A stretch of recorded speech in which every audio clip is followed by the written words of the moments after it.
ത്രിയേക ദൈവത്തിന്റെ ധന്യതിരുനാമത്തിന് മഹത്വം ഉണ്ടായിരിക്കട്ടെ. വീണ്ടും അഖിലമരങ്കര മർത്തമറിയം സമാജത്തിന്റെ കേന്ദ്ര പരീക്ഷയുടെ പ്രിപ്പറേഷന്റെ ഭാഗമായിട്ടുള്ള 6ാമത്തെ ക്ലാസ്സിലേക്ക് നാം എല്ലാവരും എത്തിച്ചേർന്നിരിക്കുകയാണ്. ഇന്ന് നമ്മൾ പഠിക്കുവാൻ പോകുന്നത് ടെക്സ്റ്റ് ബുക്കില് ചാപ്റ്റർ 5 വിശ്വാസ ജീവിതത്തിന്റെ ധീര മാതൃകകൾ, examples of courageous lives of faith. അതാണ് നമ്മൾ ഇന്ന് പഠിക്കുവാനായിട്ട് പോകുന്നത്. അപ്പോൾ ഹെഡിങ്ങിൽ പറയണത് പോലെ തന്നെ വിശ്വാസ ജീവിതത്തിന്റെ ധീര മാതൃകകൾ, അതാണ് ഇതിനകത്ത് പറയണത്. ഇന്ന് നമ്മൾ പഠിക്കുന്നത് വിശ്വാസത്തെ കുറിച്ച് ഫോക്കസ് ചെയ്തിട്ടും വിശ്വാസത്തിൽ ജീവിതം നയിച്ച ചില എക്സാമ്പിൾസ്, അങ്ങനെയുള്ളവരുടെ ജീവിത എക്സാമ്പിൾസ് എബ്രായ ലേഖകൻ കോട്ട് ചെയ്തിരിക്കുന്നതുമായ കാര്യങ്ങളാണ് ഇന്നത്തെ ക്ലാസ്സിൽ നമ്മൾ പഠിക്കുവാനായിട്ട് പോകുന്നത്. അപ്പോൾ ആദ്യമായിട്ട് തന്നെ ഇതിനകത്ത് പറയുന്നത് വിശ്വാസ ജീവിതത്തിലൂടെ ധീരരായ പഴയ പിതാക്കന്മാരുടെ മാതൃക എടുത്തു കാട്ടുന്നു. അപ്പോൾ ലേഖകൻ ഇതിൽ ഇങ്ങനെ നമ്മുടെ പിതാക്കന്മാരുടെ മാതൃകകൾ എടുത്തു കാട്ടി നമ്മെ ഫോക്കസ് ചെയ്യുന്ന, അല്ലെങ്കിൽ നമ്മളെ ആഹ്വാനം ചെയ്യുന്നത് വിശ്വാസ ജീവിതത്തിൽ നിന്ന് ഒരിക്കലും പിന്മാറി പോകരുത് എന്നൊരു ആഹ്വാനമാണ് പ്രധാനമായിട്ട് ഈ 11, 12 ചാപ്റ്റേഴ്സിൽ പ്രധാനമായി നമ്മൾ കാണുന്നത്. ഇതില് പ്രധാനമായിട്ട് ലേഖനകർത്താവിന്റെ ലക്ഷ്യം എന്ന് പറയുന്നത് വിശ്വാസത്തിന്റെ മഹനീയത വെളിപ്പെടുത്തുക, അതായത് the greatness of faith, revealing the greatness of faith എന്നുള്ളതാണ് ലേഖനകർത്താവിന്റെ ലക്ഷ്യം. നമ്മൾ എബ്രായ ലേഖനം എഴുതിയതിന്റെ പശ്ചാത്തലം നമ്മൾ കണ്ടതാണ് ആദ്യ ക്ലാസ്സിൽ. എന്തുകൊണ്ടാണ് പീഡകൾ അനുഭവിക്കുന്ന യഹൂദ ക്രിസ്ത്യാനികൾ ക്രിസ്തുമതം വിട്ട് പിന്തിരിഞ്ഞ് വിശ്വാസത്തിൽ നിന്ന് പിന്തിരിഞ്ഞു പോകാതിരിക്കുവാൻ, കഷ്ടതയിലാണെങ്കിലും വിശ്വാസത്തിൽ നിന്ന് പിന്തിരിഞ്ഞു പോകാതിരിക്കുവാനുള്ള ആഹ്വാനമായിട്ടാണ് എബ്രായ ലേഖനം എഴുതിയത് തന്നെ. അപ്പോൾ ഈ 2 അധ്യായങ്ങളിലൊക്കെ പ്രധാനമായിട്ട് ഫോക്കസ് ചെയ്യുന്നത് ഗ്രേറ്റ്നെസ് ഓഫ് ഫെയ്ത്ത്, അല്ലെങ്കിൽ വിശ്വാസത്തിന്റെ മഹനീയതയാണ് ഇവിടെ നമുക്ക് കാണിച്ചു തരുന്നത്. അതിനായിട്ട് ചില വിശ്വാസ ധീരന്മാരെ കൂടെ ഇവിടെ കാണിച്ചു തരുന്നുണ്ട്. കുറെ പേരുടെ പേരുകൾ എടുത്തു പറഞ്ഞ് അവരെ കുറിച്ചാണ് നമ്മൾ ഇന്ന് പഠിക്കുന്നത്. വളരെ സിമ്പിൾ ആയിട്ടുള്ള ഒരു ചാപ്റ്റർ ആണ് ഇത്. അപ്പോൾ ആദ്യമായിട്ട് തന്നെ നമുക്ക് നോക്കാം എബ്രായ ലേഖനം ചാപ്റ്റർ 11 and 12 അധ്യായങ്ങളിലൂടെ ലേഖനകർത്താവ് ഉദ്ദേശിക്കുന്നത് എന്ത്. ആദ്യത്തെ ലൈൻ തന്നെ നമുക്ക് ക്വസ്റ്റ്യൻ ആയിട്ട് എടുക്കാം. അപ്പോൾ ഇതുകൊണ്ട് എന്താണ് ലേഖനകർത്താവിന്റെ ഉദ്ദേശം? 11, 12 11 and 12 ചാപ്റ്റേഴ്സ് ഓഫ് ഹീബ്രൂസ് എന്താണ്? What is the intention of author through 11 and 12 chapters? അപ്പം ഇതിനകത്ത് പ്രധാനമായിട്ട് എന്താണ് പറയണത്? വിശ്വാസ ജീവിതത്തിലൂടെ ധീരരായ പഴയ പിതാക്കന്മാരുടെ മാതൃക എടുത്തുകാട്ടി ഏവരെയും വിശ്വാസ ജീവിതത്തിൽ ഉറപ്പിച്ചു നിർത്തുക. അപ്പം വിശ്വാസ ജീവിതത്തിൽ ഉറപ്പിച്ചു നിർത്തുക, to strengthen every one in their lives of faith by pointing out the examples of those who led the courageous lives of faith. വിശ്വാസ ജീവിതം നയിച്ചവരെ എടുത്തുകാട്ടി നമ്മൾ വിശ്വാസ ജീവിതത്തിൽ ഉറച്ചു നിൽക്കുക എന്നുള്ളതാണ് ലേഖകൻ ഈ 2 അധ്യായങ്ങളിലൂടെ ഉദ്ദേശിക്കുന്നത്. ഇനി ഇതിനകത്ത് നമുക്കറിയാം, ആ 1ാമത്തെ പാരഗ്രാഫിലേക്ക് വരുമ്പോൾ ഇതിനകത്ത് പറയുന്നുണ്ട് എബ്രായ ലേഖനകർത്താവ് വളരെയധികം ഹൃദയത്തിൽ ഭാരപ്പെട്ടിരുന്ന ഒരു കാര്യമുണ്ട്. ഭാരപ്പെട്ടിരുന്ന ആ കാര്യം തന്നെയാണ് ഈ ലേഖനം എഴുതുവാനായിട്ട് ലേഖകനെ പ്രേരിപ്പിച്ചത്. എന്താണ് ആ ഭാരം? എബ്രായ ലേഖനകർത്താവ് എന്തിനെ കുറിച്ച് ഭാരപ്പെട്ടതായിട്ടാണ് ഈ ലേഖനത്തിൽ രേഖപ്പെടുത്തിയിരിക്കുന്നത്. അപ്പം അത് രേഖപ്പെടുത്തിയിരിക്കുന്നത് ചാപ്റ്റർ 3, 19, ചാപ്റ്റർ 3, 12 വേഴ്സസിലാണ് പ്രധാനമായിട്ട് കാണുന്നത്. ഇതിനെക്കുറിച്ച് എന്താണ് ഭാരം? The author had been concerned about what? അതിനകത്ത് എന്താണ്? സിമ്പിൾ ആയിട്ട് ഒറ്റ വേർഡിലുള്ള ആൻസർ ആണ് ചോദിക്കുന്നതെങ്കിൽ അതിനകത്ത് നിങ്ങൾ പറയേണ്ടത് യഹൂദ ക്രിസ്ത്യാനികളുടെ അവിശ്വാസമുള്ള ദുഷ്ടഹൃദയത്തെ കുറിച്ചാണ് ലേഖകൻ ഭാരപ്പെട്ടിരുന്നത്. എന്താണ്? ആ 1ാമത്തെ പാരഗ്രാഫിൽ ഒരു ലാസ്റ്റ് ഭാഗത്തായിട്ട് കാണാൻ നമുക്ക് സാധിക്കും. അതിൽ പ്രധാനമായിട്ട് നമ്മൾ വായിച്ചു വരുമ്പോൾ നമുക്ക് മനസ്സിലാകുന്നത് യഹൂദ ക്രിസ്ത്യാനികളുടെ അവിശ്വാസമുള്ള ദുഷ്ടഹൃദയത്തെ കുറിച്ചാണ് ലേഖനകർത്താവ് ഭാരപ്പെട്ടിരുന്നത്. അപ്പോൾ അവിടെ പറയുന്നു യേശുക്രിസ്തുവിന്റെ, ഇനി ഒരു 1, 2 മാർക്കിന്റെ ക്വസ്റ്റ്യൻ ആയിട്ടാണ് വരുന്നതെങ്കിൽ കുറച്ചും കൂടെ നിങ്ങൾ എക്സ്പ്ലെയിൻഡ് ആയിട്ട് എഴുതുക. യേശുക്രിസ്തുവിന്റെ ആളത്വത്തിലൂടെയും ശുശ്രൂഷകളിലൂടെയും മഹാപുരോഹിത യാഗത്തിലൂടെയും രക്ഷയുടെ അനുഭവത്തിലേക്ക് വന്ന യഹൂദ ക്രിസ്ത്യാനികൾ അവരുടെ അവിശ്വാസ ജീവിത നിമിത്തം അനുഗ്രഹങ്ങൾ പ്രാപിക്കുന്നതിൽ നിന്നും പരാജയപ്പെട്ടതായും അവരുടെ ദുഷ്ടഹൃദയത്തെക്കുറിച്ച് ലേഖനകർത്താവ് ഭാരപ്പെടുന്നതായിട്ടും കാണുന്നു. അപ്പൊ അത് 1-2 മാർക്കിന്റെ ഒക്കെ ആയിട്ട് ചോദിച്ചാൽ അത്രയും എഴുതുക. എന്തുകൊണ്ടാണ് ഭാരപ്പെടാൻ കാരണം എന്താ? ഇവര് നേരത്തെ വിശ്വാസത്തിൽ ഉണ്ടായിരുന്ന യഹൂദ ക്രിസ്ത്യാനികളാണ്. ക്രിസ്തുവിനെ കുറിച്ചും ക്രിസ്തുവിന്റെ ആളത്വത്തെക്കുറിച്ചും ക്രിസ്തുവിന്റെ ശുശ്രൂഷകളെക്കുറിച്ചും മഹാപുരോഹിത യാഗത്തെക്കുറിച്ചും ഒക്കെ പഠിച്ചിട്ട് രക്ഷയുടെ അനുഭവത്തിലേക്ക് വന്ന യഹൂദ ക്രിസ്ത്യാനികൾ അവരുടെ അനുഗ്രഹമൊക്കെ തള്ളിക്കളഞ്ഞു. എങ്ങനെയാണ്? അവിശ്വാസം നിമിത്തം. അതിനാണ് ഈ ലേഖനകർത്താവ് ഭാരപ്പെടുന്നതായിട്ട് കാണുന്നത്. അവരുടെ അവിശ്വാസം. ആരുടെ അവിശ്വാസമുള്ള ദുഷ്ടഹൃദയമാണ്? യഹൂദ ക്രിസ്ത്യാനികളുടെ. ഇനി യഹൂദ ക്രിസ്ത്യാനികളുടെ പ്രത്യേകത എന്താ? എങ്ങനെയുള്ളവരായിരുന്നു? അവർ ഓൾറെഡി രക്ഷയുടെ അനുഭവത്തിലേക്ക് വന്നവരായിരുന്നു. എന്നാൽ അവരുടെ അവിശ്വാസം നിമിത്തം രക്ഷയുടെ അനുഭവത്തിൽ നിന്ന് അവർ മാറിപ്പോകുന്നതായിട്ട് കണ്ട് എബ്രായ ലേഖനകർത്താവ് ഭാരപ്പെടുന്നു. ഹാർഡ് ഹേർട്ടഡ്നെസ് ഓഫ് ജൂയിഷ് ക്രിസ്ത്യൻസ്, അതാണ് ഇവിടെ ഓദറിന്റെ മെയിൻ കൺസേൺ ആയിട്ട് ഇവിടെ പറയുന്നത്. ഇനി ക്രൈസ്തവ ജീവിതം എങ്ങനെ നയിക്കപ്പെടണം എന്നാണ് ലേഖനകർത്താവ് പറയുന്നത്. അതും ആ പാരഗ്രാഫിന്റെ ലാസ്റ്റ് ഭാഗത്തിലുണ്ട്. ക്രൈസ്തവ ജീവിതം എങ്ങനെയാണ്? ഈ ചാപ്റ്ററിനെ കുറിച്ചുള്ള ഫോക്കസ് തന്നെയാണ് അവിടെ. ക്രൈസ്തവ ജീവിതം വിശ്വാസത്താലാവണം നയിക്കപ്പെടേണ്ടത്. ഇതാണ് പ്രധാനമായിട്ട് ഇവിടെ. ക്രൈസ്തവ ജീവിതം, the Christian life is to be guided by faith. അതാണ് ഫെയ്ത്തിന്റെ ഇമ്പോർട്ടൻസ് ആണ് അവിടെയും വീണ്ടും ഫോക്കസ് ചെയ്യുന്നത്. ഇനി ഇവിടെ അടുത്ത താഴത്തെ ഭാഗത്തിലേക്ക് വരുമ്പോൾ നമുക്ക് കാണാൻ സാധിക്കും നീതിമാൻ എങ്ങനെയാണ് ജീവിക്കുന്നത്. നീതിമാൻ വിശ്വാസത്താൽ ജീവിക്കുമെന്നാണ് ഇവിടെ കാണപ്പെടുന്നത്. നീതിമാൻ വിശ്വാസത്താൽ ജീവിക്കും. അതുകൊണ്ട് വിശ്വാസത്തിൽ നിന്ന് പിന്മാറുന്നവരിൽ ദൈവത്തിന്റെ ഉള്ളത്തിന് പ്രസാദവുമില്ല എന്നാണ് ഇവിടെ പറയുന്നത്. ഇനി അടുത്തതായിട്ട് ചാപ്റ്റർ 11 നമ്മൾ വരുമ്പോൾ ഇവിടെ വിശ്വാസ വീരന്മാരുടെ ഒരു പട്ടിക തന്നെ ചാപ്റ്റർ 11 കാണാം. The list of heroes of faith in Christ. ഇനി ചാപ്റ്റർ 11 ആദ്യമായിട്ട് തന്നെ ഒരുപക്ഷെ നമ്മളൊക്കെ ചെറുപ്പ കാലഘട്ടത്തിൽ സൺഡേ സ്കൂളൊക്കെ പഠിക്കുമ്പോൾ നമ്മൾ എല്ലാവരും ബൈഹാർട്ട് ചെയ്തിട്ടുള്ള ഒരു വാക്കായിരിക്കും ഹീബ്രൂസ് ചാപ്റ്റർ 11 വേഴ്സ് 1. അല്ലെ? ഞാന് വിശ്വാസത്തെ കുറിച്ചുള്ള പ്രസംഗമൊക്കെ പഠിക്കുമ്പോൾ ഞാൻ ഇപ്പോഴും ഓർക്കുന്നു, ബൈഹാർട്ട് ചെയ്ത ഒരു വേഴ്സ് ആണ്. എന്താണ്? എബ്രായ ലേഖനം 11-ാം അധ്യായം 1-ാം വാക്യത്തിൽ പറയുന്നു, വിശ്വാസം എന്നതോ ആശിക്കുന്നതിന്റെ ഉറപ്പും കാണാത്ത കാര്യങ്ങളുടെ നിശ്ചയവുമാകുന്നു.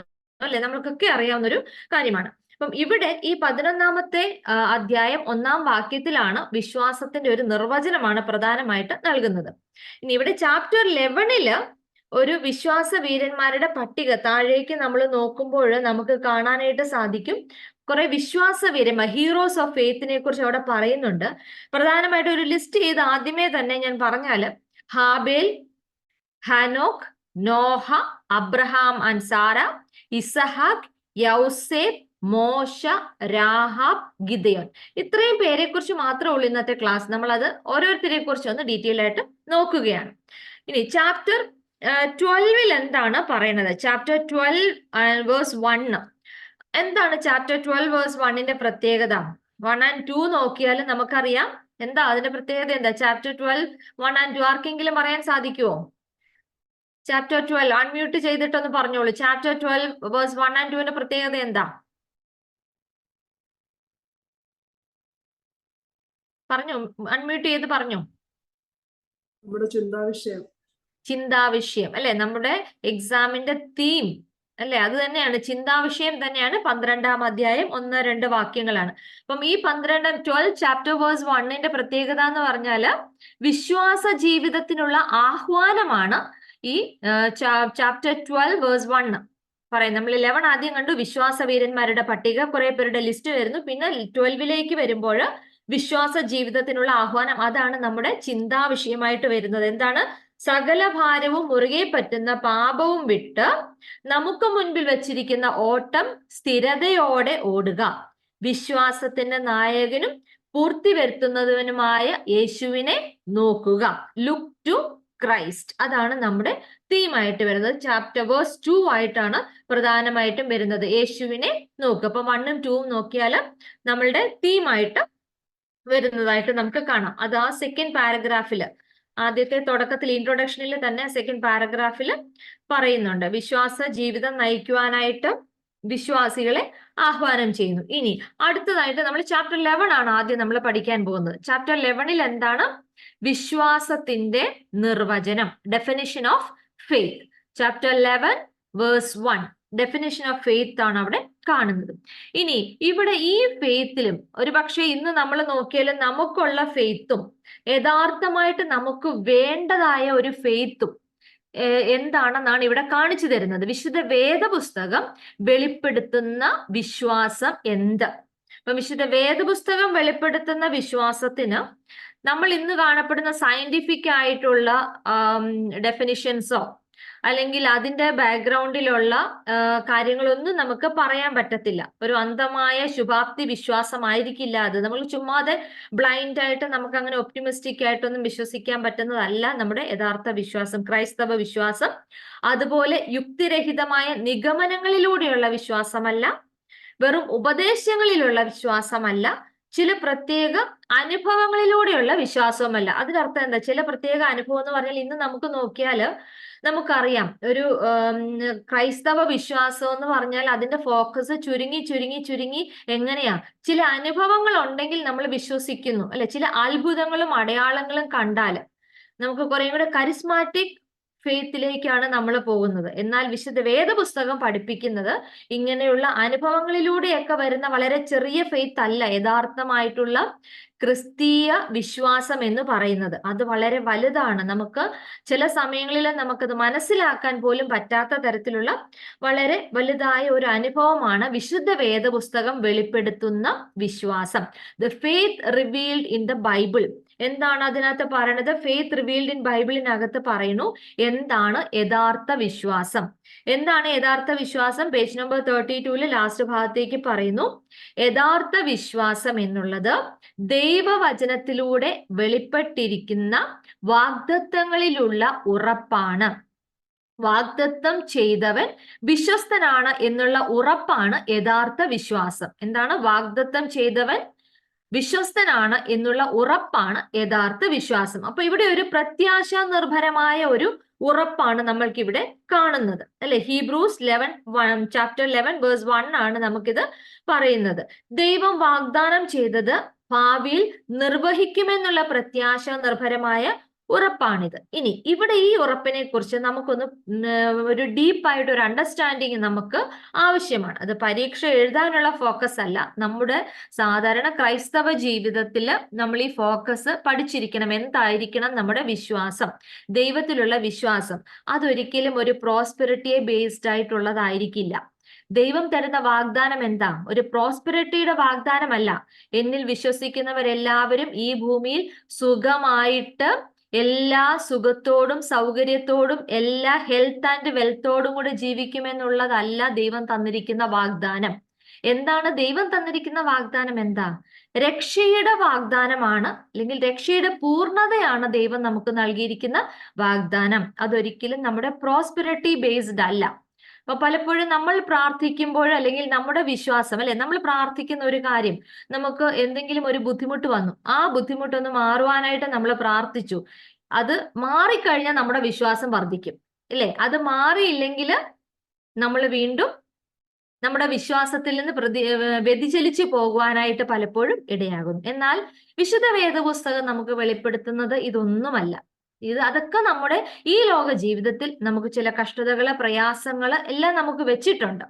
എന്നാൽ അതിന്റെ നടുവിൽ കൂടിയും ദൈവത്തിലുള്ള രക്ഷ, അതില് കടന്നു പോകുവാനുള്ള പ്രത്യാശ, അത് പൂർണ്ണമായിട്ട് നീങ്ങി സുഖമായ ഒരു ജീവിതം ഭൂമിയിൽ കിട്ടണമേ എന്നുള്ളതായിരിക്കരുത് നമ്മുടെ ഫോക്കസ്. മറിച്ച് രക്ഷയാണ്, എൻ്റെ ആത്മാവിന്റെ രക്ഷയായിരിക്കണം നമ്മുടെ ഫോക്കസ്. അതാണ് വളരെ ഇമ്പോർട്ടൻറ്റ്. നമുക്ക് ഹെൽത്ത് ആൻഡ് വെൽത്ത് അല്ലെങ്കിൽ ഒരു പ്രോസ്പെരിറ്റി ഫോക്കസ്ഡ് ആയിട്ടുള്ള ഫെയ്ത്ത് ആയിരിക്കരുത്. രക്ഷ എന്നുള്ളത് എന്തിനെ കുറിച്ചുള്ള രക്ഷയാണ്? എൻ്റെ ആത്മാവിന്റെ രക്ഷയായിരിക്കണം, അല്ലെ? ദൈവം, നമുക്കറിയാം മരണശേഷം നമുക്ക് നിലനിൽക്കുന്ന എന്താ? നമ്മുടെ ഈ ഫിസിക്കൽ ബോഡി നമുക്ക് നശിച്ചു പോകുമ്പോൾ നമ്മുടെ ഉള്ളിലുള്ള ഒരു ആത്മാവുണ്ട്. ആ ആത്മാവ് അതിന്റെ രക്ഷയാണ് നമുക്ക് ഇമ്പോർട്ടന്റ് ആയിട്ട് ഫോക്കസ് ചെയ്യുന്നത്. അതാണ് വിശുദ്ധ വേദപുസ്തകം നമുക്ക് വെളിപ്പെടുത്തി തരുന്ന ദൈവത്തിന്റെ ഉറപ്പുള്ള വാഗ്ദാനം എന്ന് പറയുന്നത്. ദൈവത്തിൽ വിശ്വസിക്കുന്നവന് രക്ഷയുടെ പൂർണ്ണത ലഭിക്കും എന്നുള്ള പ്രത്യാശ നിർഭരമായ ഉറപ്പാണ് വിശുദ്ധ വേദപുസ്തകം നമ്മെ പഠിപ്പിക്കുന്ന യഥാർത്ഥ വിശ്വാസം. വാഗ്ദത്തം ചെയ്തവൻ വിശ്വസ്തനാണ് എന്നുള്ള ഉറപ്പാണ് യഥാർത്ഥ വിശ്വാസം. അപ്പം വിശ്വാസം എന്നത് ആശിക്കുന്നതിന്റെ ഉറപ്പും കാണാത്ത കാര്യങ്ങളുടെ നിശ്ചയവും. ഇതൊക്കെ നമ്മൾ ഡെഫിനിഷൻ പഠിക്കുമ്പോൾ എങ്ങനെയാ ശ്രദ്ധിച്ചു നോക്കിയാലും, കാണാത്ത കാര്യങ്ങളുടെ ഉറപ്പ് എന്ന് പറഞ്ഞാൽ നമ്മൾ വിചാരിക്കുന്നത് എന്താ, ഞാൻ പ്രാർത്ഥിക്കുക ഭാവിയിൽ എനിക്ക് നല്ലൊരു ജോലി കിട്ടണമേ. ഇപ്പൊ നമ്മൾ പ്രാർത്ഥിക്കുക, ഞാനത് കാണുന്നില്ല, എന്താ ഭാവിയിൽ എനിക്ക് വരുന്ന തരത്തിൽ, പക്ഷെ ഞാൻ ഭയങ്കര വിശ്വാസത്തിൽ പ്രാർത്ഥിക്കുക. എന്നാൽ അതല്ല വിശ്വാസം എന്ന് പറഞ്ഞാൽ, അതൊന്നുമല്ല. അപ്പൊ അത് വേദപുസ്തകം നമുക്ക് പഠിപ്പിക്കുന്നത് രക്ഷയുടെ പൂർണ്ണത ദൈവം വാഗ്ദാനം ചെയ്തിരിക്കുന്നു, അല്ലെ? എന്നിൽ വിശ്വസിക്കുന്നവൻ മരിച്ചാലും ജീവിക്കും എന്ന് പറഞ്ഞാൽ നമ്മുടെ ആത്മാവിന്റെ രക്ഷയാണ് അവിടെ സൂചിപ്പിക്കുന്നത്. അപ്പം വിശുദ്ധ വേദപുസ്തകം വെളിപ്പെടുത്തുന്ന വിശ്വാസം എന്താണ് എന്നൊരു ഡെഫിനിഷൻ ചോദിച്ചാൽ, അതൊരു 2 മാർക്കിന്റെയോ 3 മാർക്കിന്റെയോ ഒക്കെ ചോദിച്ചാൽ നിങ്ങൾക്ക് അത് എന്ത് അല്ല എന്ന് ആദ്യം എഴുതാം. അപ്പൊ എന്താണ് ആദ്യം പറയുന്നത്? വിശുദ്ധ വേദപുസ്തകം വെളിപ്പെടുത്തുന്ന വിശ്വാസം അന്ധമായ ശുഭാപ്തി വിശ്വാസമല്ല, യുക്തിരഹിതമായ നിഗമനങ്ങളിലൂടെയുള്ള വിശ്വാസമല്ല, വെറും ഉപദേശങ്ങളിലുള്ള വിശ്വാസമല്ല, ചില പ്രത്യേക അനുഭവങ്ങളിലൂടെയുള്ള വിശ്വാസവുമല്ല. എന്നാൽ മറിച്ച് ദൈവവചനത്തിലൂടെ വെളിപ്പെട്ടിരിക്കുന്ന വാഗ്ദത്തങ്ങളിലെ ഉറപ്പാണ് യഥാർത്ഥ വിശ്വാസം എന്ന് പറയുന്നത്. എല്ലാവർക്കും ഇത് ക്ലിയർ ആയി എന്ന് ഞാൻ വിശ്വസിക്കുന്നു. നമ്മൾ ഓരോരുത്തരും പരീക്ഷ എഴുതാനാണെങ്കിലും അല്ല എങ്കിലും നമ്മൾ ഒരിക്കലും ജീവിതത്തിൽ പഠിക്കേണ്ടതായ ഒരു കാര്യമാണ്. പലപ്പോഴും നമ്മൾ ക്രിസ്ത്യാനികൾ വിശ്വാസത്തിൽ നിന്ന് വ്യതിചലിച്ചു പോകുന്നത് എന്താണ് ഈ വിശ്വാസം എന്നുള്ളത് നമ്മൾ ശരിക്കും മനസ്സിലാക്കാത്തത് കൊണ്ടാണ്. അപ്പൊ അതുകൊണ്ടാണ് പ്രാർത്ഥിക്കുന്ന ചില കാര്യങ്ങൾ കിട്ടിയില്ല എങ്കിൽ പലപ്പോഴും നമ്മളൊക്കെയും ഈ ദൈവം എന്നുള്ളത് ജീവിക്കുന്ന ദൈവമല്ല, ഇങ്ങനെ ഒരു ദൈവമില്ല എന്നുള്ള സയന്റിഫിക് റീസണിങ്ങിലേക്ക് നമ്മുടെ മൈൻഡ് പോകുന്നത്. അപ്പോൾ ഇത് ചിന്തിക്കുക. ഇനി അടുത്തത് ഇവിടെ 2 വാക്കുകൾ പറയുന്നത്, ഒരു ഗ്രീക്ക് വേർഡ് പറയുന്നുണ്ട്, അതാണ് ഹിപ്പോസ്റ്റാസിസ്. ഹിപ്പോസ്റ്റാസിസ് എന്ന ഗ്രീക്ക് പദമാണ് ഈ വിശ്വാസം എന്ന മലയാളം വാക്കിന് വേണ്ടിയിട്ട് ഇവിടെ കൊടുത്തിരിക്കുന്നത്. ഉറപ്പ് എന്നാണ് അതിന്റെ തർജ്ജമ വരുന്ന വാക്ക് ഉറപ്പ്, ഹിപ്പോസ്റ്റാസിസ് എന്ന ഗ്രീക്ക് പദം. ഇതിന് മലയാളത്തിൽ ഇതിന് വിശ്വാസം എന്നാണ് ഇതിന്റെ പരിഭാഷ വരുന്നത്. അപ്പം ഇവിടെ പ്രതീക്ഷിക്കുന്നത് ലഭിക്കുമെന്ന് ഉള്ള ഉത്തമമായ ബോധ്യമാണ് വിശ്വാസം. ഈ ഒരു ഡെഫിനിഷൻ ബേസ് ചെയ്തിട്ടുള്ള ഗ്രീക്ക് വേർഡാണ് ഹിപ്പോസ്റ്റാസിസ് എന്ന് പറയുന്നത്. പ്രതീക്ഷിക്കുന്നത് ലഭിക്കുമെന്നുള്ള ഉത്തമ ബോധ്യം, അതാണ് വിശ്വാസം. അപ്പൊ നാം പ്രതീക്ഷിക്കുന്ന രക്ഷയുടെ പൂർണ്ണതയാണ് നമുക്ക് ലഭിക്കുവാൻ പോകുന്നത്. അതായിരിക്കണം നമ്മുടെ വിശ്വാസവും. മറിച്ചുള്ള ലൗകികമായ യാതൊരു കാര്യങ്ങളിലുമുള്ള ഉറപ്പായിരിക്കരുത് നമ്മുടെ വിശ്വാസം എന്ന് പറയുന്നത്. അടുത്തത് അവിടെ വേറെ ഒരു വാക്കും കൂടെ പറയുന്നുണ്ട്, എലെക്കോസ്. അതും ഒരു ഗ്രീക്ക് വേർഡാണ്. എലെക്കോസ് എന്ന് പറയുന്നത് ഒരു ഗ്രീക്ക് പദമാണ്. അത് കാണാത്ത കാര്യങ്ങളുടെ നിശ്ചയം. അത് ചാപ്റ്റർ 11 വേഴ്സ് 1 ബേസ് ചെയ്ത് വന്നിരിക്കുന്ന 2 ഗ്രീക്ക് പദങ്ങളാണ്. എലെക്കോസ് എന്ന് പറഞ്ഞാൽ കാണാത്ത കാര്യങ്ങളുടെ നിശ്ചയം. അപ്പം ഇത് യൂഷ്വലി ഉപയോഗിക്കുന്നത് കോടതി സാക്ഷ്യത്തിനൊക്കെ ഉപയോഗിക്കുന്ന ഒരു പദമാണ്. കോർട്ടുകളിലൊക്കെ സാധാരണ ഉപയോഗിക്കുന്നത് ഒരു പദമാണ് എലെക്കോസ് എന്ന് പറയുന്നത് എന്നിവിടെ നമുക്ക് പറയുന്നു. കോടതിയിൽ കൊടുക്കുന്ന സാക്ഷ്യത്തിനോ തെളിവിനോ ഉപയോഗിക്കുന്ന ഒരു പദമാണ് ഇവിടെ. അപ്പം ഇവിടെ അദൃശ്യമായ ദിവ്യലോകത്തിലെ അനുഭവത്തിലേക്ക് പ്രത്യാശയോടുകൂടി ഉള്ള ഒരു എത്തിനോട്ടമാണ് വിശ്വാസം. അപ്പം അവിടെ ഒരു ഫിൽ ഇൻ ദ ബ്ലാങ്ക്സ് ഒക്കെ ആയിട്ടും ചോദിക്കാം. അവിടെ ആണ് അദൃശ്യമായ ദിവ്യലോകത്തിലെ അനുഭവത്തിലേക്ക് പ്രത്യാശയോട് കൂടിയുള്ള ഒരു എത്തിനോട്ടമാണ് ഡാഷ്. എന്താണ്? അതാണ് വിശ്വാസം എന്ന് പറയുന്നത്. അതാണ് നമ്മൾ പറയുന്നത് കാണാത്ത കാര്യങ്ങളെ കുറിച്ച്, അദൃശ്യമായ ലോകത്തിലുള്ള ദിവ്യലോകത്തിൽ. അപ്പൊ നമുക്കറിയത്തില്ല പല കാര്യങ്ങളും, മരണശേഷമൊക്കെ എന്താണെന്ന് പോലും നമുക്കറിയില്ല. അങ്ങനെയുള്ള ലോകത്തെക്കുറിച്ചുള്ള ഒരു പ്രത്യാശ, ഞാൻ ദൈവത്തിൽ വിശ്വസിച്ചുകൊണ്ട് നല്ല ഒരു ക്രൈസ്തവ സാക്ഷിയായിട്ടുള്ള ജീവിതം ഈ ലോകത്തിൽ നയിക്കുമെങ്കിൽ എനിക്ക് ഉറപ്പുണ്ട് എൻ്റെ ആത്മാവിന്റെ രക്ഷ എനിക്ക് ആ അദൃശ്യമായ ലോകത്തിൽ നേടാനായിട്ട് സാധിക്കും. അതാണ് യഥാർത്ഥമായ വിശ്വാസം എന്ന് പറയുന്നത്. ഇനി അടുത്ത പാരഗ്രാഫിലേക്ക്, പേജ് നമ്പർ 33 സെക്കൻഡ് പാരഗ്രാഫിലേക്ക് വരുന്നുണ്ട്. പൂർവികന്മാരെ നീതിമാന്മാരാക്കിയത് എന്ത്? നമ്മുടെ മുൻ തലമുറയിൽ പൂർവികന്മാരെ നീതിമാന്മാരാക്കിയത് എന്താണ്? അവരുടെ വിശ്വാസവും സാക്ഷ്യവും. അപ്പൊ ഞാൻ പറഞ്ഞു അടുത്ത ചാപ്റ്റർ 11 കുറെ list of heroes of faith പറയുന്നുണ്ട്. അപ്പം അവരെ എങ്ങനെയാണ് നീതിമാന്മാരാക്കിയത്? അവരുടെ വിശ്വാസം, ഫെയ്ത്തും അവരുടെ സാക്ഷ്യവും, ദൈവത്തിലുള്ള സാക്ഷ്യവുമാണ് അവരെ നീതിമാന്മാരാക്കിയത് എന്നാണ് പറയുന്നത്. their faith and their good reports made them righteous. അപ്പം അതാണ് പൂർവികന്മാരെ നീതിമാന്മാരാക്കിയത്. ഇനി പൂർവികന്മാരുടെ വിശ്വാസത്തിന്റെ പ്രഥമ പടി അതെന്താണെന്ന് ചാപ്റ്റർ 11 വേഴ്സ് 2 പറയുന്നുണ്ട്. പൂർവികന്മാർക്ക് സാക്ഷ്യം ലഭിച്ചത് എങ്ങനെയാണ്? ദൈവ സൃഷ്ടിയെക്കുറിച്ചുള്ള അവരുടെ ഉത്തമ ബോധ്യം, ദൈവസൃഷ്ടിയെക്കുറിച്ചുള്ള അവരുടെ ഉത്തമ ബോധ്യം. The first step of their faith was their perfect awareness of God's creation. അപ്പൊ അതാണ് പൂർവികന്മാരുടെ വിശ്വാസത്തിന്റെ ഒന്നാമത്തെ പടി എന്ന് പറഞ്ഞാല് ദൈവസൃഷ്ടി, ഇതെല്ലാം ഈ ഭൂമിയിൽ കാണുന്നതൊക്കെയും ദൈവത്തിന്റെ സൃഷ്ടിയാണെന്നുള്ള ഒരു ഉത്തമമായ ബോധ്യം. ഇപ്പൊ നമ്മൾ ഓർക്ക സയന്റിഫിക്, ഇന്ന് നമുക്കറിയാം ഈ ഭൂമിയിലെ ജീവൻ എങ്ങനെ സ്റ്റാർട്ട് ചെയ്തു. സയന്റിഫിക് റീസണിങ്ങുകൾ വളരെയധികം ഉണ്ട് അല്ലെ?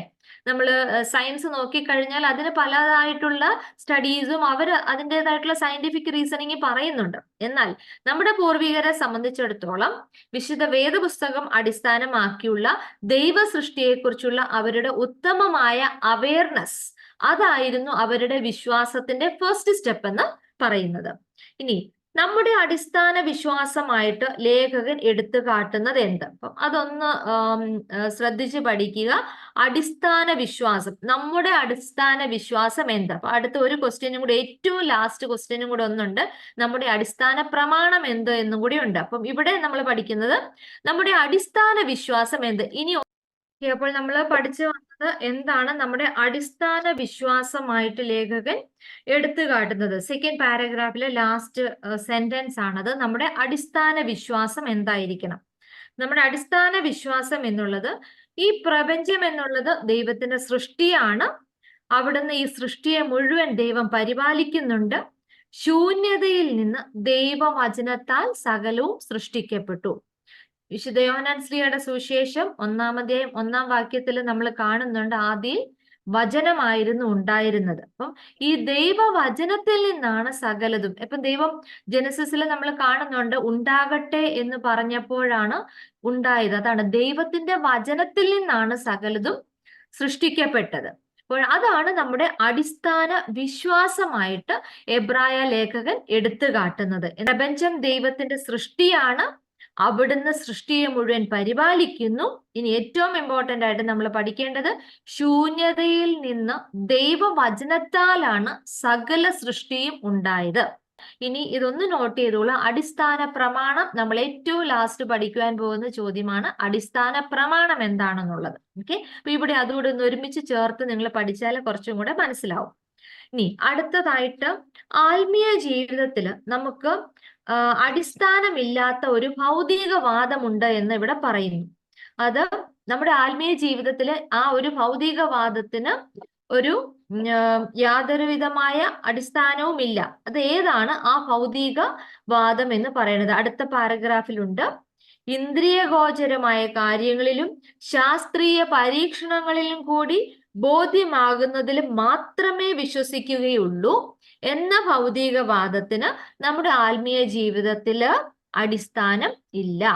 എന്താ പറയണത്? there is no basis in spiritual life for the materialistic argument that only that which can be grasped by the senses or proved through scientific experiments is to be believed. അല്ലെ, ഇന്നത്തെ നമ്മുടെ തലമുറ face ചെയ്യുന്ന ഒരു വലിയ ചലഞ്ചാണത്. അവർ കൂടുതൽ കാര്യങ്ങൾ scientific ആയിട്ട് പഠിക്കുമ്പോൾ, പ്രത്യേകിച്ച് സയന്റിഫിക് റീസണിങ്ങുകളുടെ കാലഘട്ടമാണിത്. അപ്പോൾ എല്ലാത്തിനും അതിൻ്റെതായിട്ടുള്ള സയന്റിഫിക് റീസണുകൾ വേണം, അല്ലെങ്കിൽ നമ്മുടെ എക്സ്പെരിമെന്റുകൾ കൂടി നമ്മളത് പ്രൂവ് ചെയ്തിരിക്കുന്ന കാര്യങ്ങൾ മാത്രമേ ഞാൻ വിശ്വസിക്കൂ എന്നുള്ള ഒരു ഭൗതികവാദം നമ്മുടെ ആത്മീയ ജീവിതത്തിൽ അല്ലെങ്കിൽ ദൈവത്തെക്കുറിച്ച് നമ്മൾ പഠിക്കുമ്പോൾ ചില കാര്യങ്ങളൊക്കെ നമുക്ക് നമ്മുടെ സയന്റിഫിക് തീസിസിനും അപ്പുറമാണ്. ചിലതൊന്നും നമുക്ക് മനസ്സിലാക്കാനായിട്ട് സാധിക്കുന്നതല്ല. അത് ചിലതൊക്കെയും നമുക്ക് നമ്മുടെ അനുഭവങ്ങളിലൂടെയും ദൈവം വെളിപ്പെടുത്തി തരുന്നതിലൂടെയൊക്കെയാണ്. അതുപോലെ നമ്മൾ മുൻപുള്ള ക്ലാസ്സുകളിൽ ഞാൻ സൂചിപ്പിച്ചിട്ടുണ്ട്, പലപ്പോഴും ദൈവത്തിന്റെ കൃപയാല് ദൈവം നമ്മളെ അട്രാക്ട് ചെയ്യപ്പെടുമ്പോഴാണ് ദൈവത്തെങ്കിലേക്ക് നമുക്ക് വരാനായിട്ട് സാധിക്കുന്നത്. അപ്പം അതൊന്നും ഈ സയന്റിഫിക് റീസണുകളിലൂടെ അല്ലെങ്കിൽ എക്സ്പെരിമെന്റ് ചെയ്ത് പ്രൂവ് ചെയ്യാൻ പറ്റുന്നതല്ല ഈ ദൈവവിശ്വാസം എന്ന് പറയുന്ന ഭൗതികവാദം. അപ്പൊ ഈ ഭൗതികവാദത്തിന് നമ്മുടെ ആത്മീയ ജീവിതത്തില് അടിസ്ഥാനമില്ല എന്നാണ് ലേഖകൻ പറയുന്നത്. അടുത്ത പാരഗ്രാഫിന്റെ ഒന്നാമത്തെ സെന്റൻസ് ആണ് അത്.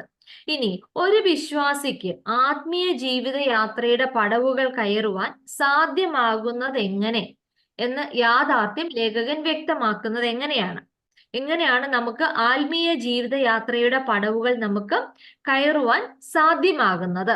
എങ്ങനെയാണ്? അദൃശ്യനായ ദൈവത്തിലും അവിടുത്തെ അത്ഭുതമായ പ്രവർത്തനങ്ങളിലും വിശ്വസിച്ചുകൊണ്ട് മാത്രമേ ആത്മീയ ജീവിത യാത്രയുടെ പടവുകൾ കയറുവാൻ സാധ്യമാവുകയുള്ളൂ. ദൈവമാണ് എല്ലാ കാര്യങ്ങളിലും നമ്മുടെ ജീവിതത്തിൽ വരുന്ന നമുക്ക് നന്മയുണ്ടാക്കുന്നതായിക്കൊള്ളട്ടെ, നമുക്ക് വിഷമമുണ്ടാക്കുന്നതായിക്കൊള്ളട്ടെ, കഷ്ടതയിലാണെങ്കിലും നന്മയുടെ പാതയിലാണെങ്കിലും ദൈവം അറിയാതെ ഒന്നും എൻ്റെ ജീവിതത്തിൽ നടക്കുന്നില്ല എന്നുള്ള യഥാർത്ഥമായ വിശ്വാസം ഉണ്ടെങ്കിൽ മാത്രമേ ആത്മീയ ജീവിത യാത്രയുടെ പടവുകൾ കയറുവാൻ സാധ്യമാവുകയുള്ളൂ എന്നാണ് ലേഖകൻ പറയുന്നത്. ഇനി അടുത്തതായിട്ട് ലേഖകൻ പറയുന്നത് കുറെ വിശ്വാസ വീരന്മാരെ കുറിച്ചാണ് പറയുന്നത്. നമ്മൾ ഇനി ഓരോരുത്തരെ പറ്റി പഠിക്കുവാൻ പോവുകയാണ്. അപ്പൊ ഇതിനു മുമ്പ് ഞാൻ ഒരു ക്വസ്റ്റ്യൻ നിങ്ങൾക്ക് പ്രധാനമായിട്ട് നിങ്ങൾ ഒന്ന് പഠിക്കേണ്ടതായ കാര്യമുണ്ട്. വിശ്വാസത്തിന് എബ്രായ ലേഖകൻ നൽകുന്ന നിർവചനം എന്ത്? ഇങ്ങനെ ഒരു ജനറൽ ആയിട്ട് ഒരു ക്വസ്റ്റ്യൻ ചോദിക്കാം. അപ്പോൾ അത് ചോദിക്കുമ്പോൾ നമ്മളിപ്പോ പഠിച്ച ഓരോ കാര്യങ്ങൾ ഡിസ്കസ് ചെയ്ത് ഓരോ പോയിന്റുകൾ ചേർത്താണ്. ഇൻ കേസ് അതൊരു 5 മാർക്സ് ക്വസ്റ്റ്യൻസോ അങ്ങനെ കൂടുതലായിട്ടുള്ള അങ്ങനെ ഒരു ക്വസ്റ്റ്യൻ ചോദിക്കാനുള്ള സാധ്യതയുണ്ട്. അല്ലെങ്കിൽ എബ്രായ ലേഖനം 11-ാം അധ്യായത്തെ അടിസ്ഥാനമാക്കി വിശ്വാസത്തിന് എബ്രായ ലേഖകൻ നൽകുന്ന നിർവചനം വ്യക്തമാക്കുക, അങ്ങനെ ഒരു ക്വസ്റ്റ്യൻ ചോദിക്കാനായിട്ട് സാധ്യമുണ്ട്. അപ്പോൾ ഇതുവരെ നമ്മൾ പഠിച്ചതായിട്ടുള്ള ഈ വിശ്വാസത്തിന്റെ നിർവചനം എന്ന ഹെഡിങ്ങിൽ നമ്മൾ പഠിച്ചതും ഡിസ്കസ് ചെയ്തതുമായിട്ടുള്ള കാര്യങ്ങളെ കുറിച്ചാണ് നമ്മൾ പ്രധാനമായിട്ട് എഴുതേണ്ടത്. ഇനി അടുത്തതായിട്ട് നമ്മൾ വിശ്വാസ വീരന്മാരെ കുറിച്ച് പഠിക്കുവാൻ പോവുകയാണ്. എബ്രായ ലേഖനം 11-ാം അധ്യായം 4-ാമത്തെ വാക്യം മുതൽ 40-ാമത്തെ വാക്യം വരെയാണ്. ഹീബ്രൂസ് ചാപ്റ്റർ 11 വേഴ്സ് 4 to 40 അതുവരെയാണ് ഈ വിശ്വാസ വീരന്മാരെ കുറിച്ച് പറയുന്നത്. List of the heroes of the faith, അതാണ് നമ്മൾ ഇനി കാണാൻ പോകുന്നത്. ആദ്യമായിട്ട് ഇവിടെ പറയുന്ന വ്യക്തി എന്ന് പറയുന്നത് ഏബൽ. നമുക്ക് എല്ലാവർക്കും അറിയാവുന്നതാണ്. ദൈവം ആദ്യമായിട്ട് പ്രസാദിച്ച ഒരു യാഗം അല്ലെങ്കിൽ ഗോഡ് ആക്സെപ്റ്റഡ് സാക്രിഫിഷ്യൽ വർഷിപ്പ്, അത് ആരുടേതായിരുന്നു?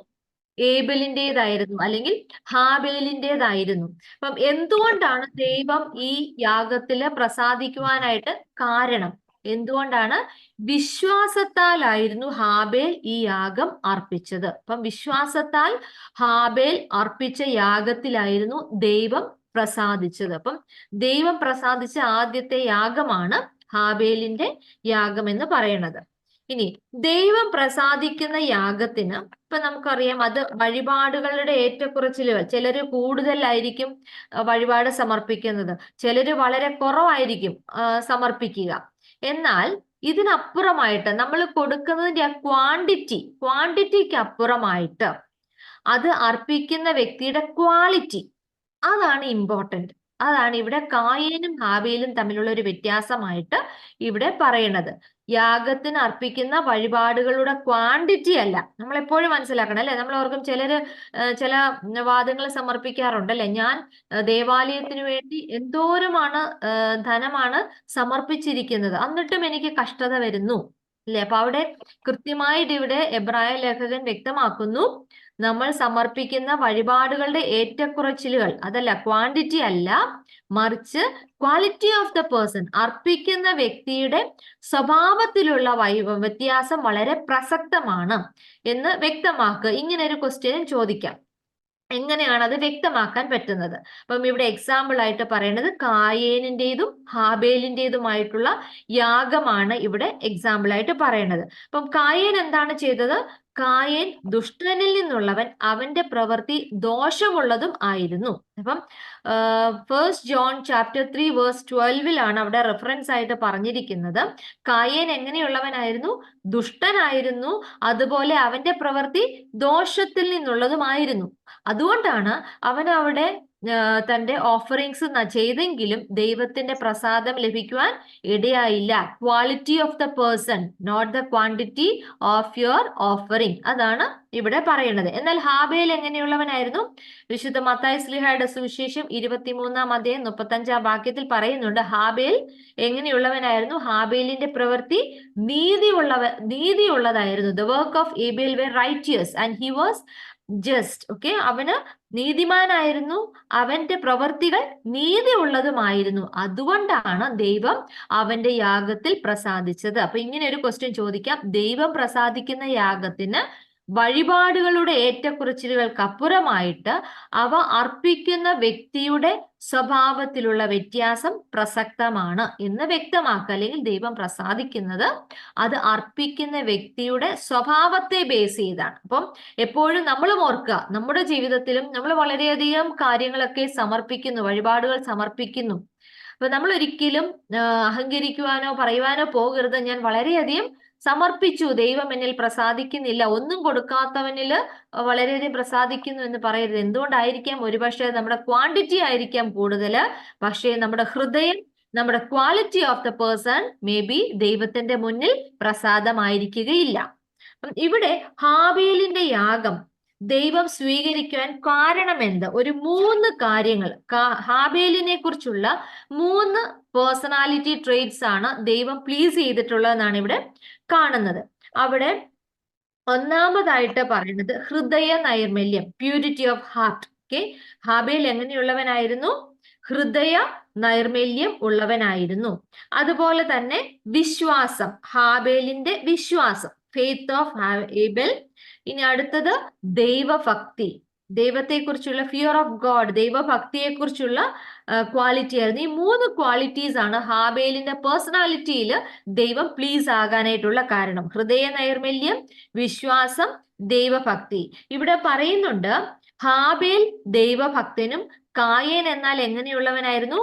മതഭക്തൻ എന്നാണ് പറയണത്. അപ്പം കായേൻ റിലീജിയസ് ആയിരുന്നു, പക്ഷെ ഏബൽ എങ്ങനെയായിരുന്നു? ഹി വാസ് എ ഡിവോട്ട്, അല്ലെ, ഫെയ്ത്ത്ഫുൾ ആയിരുന്നു, ഡിവോട്ട് ആയിരുന്നു, അല്ലെങ്കിൽ ദൈവഭക്തനായിരുന്നു. അപ്പൊ നമ്മളും നമ്മുടെ ലൈഫിൽ ഓർക്കുക, നമ്മളുടെ ജീവിതം മതഭക്തിയാണോ? അല്ലെ, മതത്തെക്കുറിച്ചുള്ള ഭക്തിയേക്കാൾ ഉപരിയായിട്ട് ദൈവഭക്തിയാണ് നമ്മുടെ ഉള്ളിൽ വേണ്ടത് എന്ന് ഹാബേലിന്റെ യാഗത്തിലൂടെ നമ്മെ എബ്രായ ലേഖകൻ പഠിപ്പിക്കുന്നു. ദൈവം നമ്മിൽ പ്രസാദിക്കണമെങ്കിൽ നമ്മുടെ ഭക്തി ദൈവഭക്തി ആയിരിക്കണം, റിലീജിയസ് ആയിരിക്കരുത്, മതത്തെക്കുറിച്ചുള്ള ഭക്തി ആയിരിക്കരുത് നമ്മെ ഭരിക്കുന്നത്. ഓക്കെ, നമ്മൾ ഏത് റിലീജിയനിൽ പെട്ടതാണ് എന്നുള്ളതല്ല, മറിച്ച് ഫിയർ ഓഫ് ഗോഡ് അല്ലെങ്കിൽ ദൈവത്തെക്കുറിച്ചുള്ള ഭക്തി ആയിരിക്കണം നമ്മുടെ ഉള്ളിൽ ഉണ്ടായിരിക്കേണ്ടത്. ഇനി അടുത്തതായിട്ടുള്ള ക്വസ്റ്റ്യൻ നമ്മൾ നോക്കിയാൽ, ഹാബേൽ അർപ്പിച്ച യാഗത്തിന്റെ പ്രത്യേകത എന്താണ്?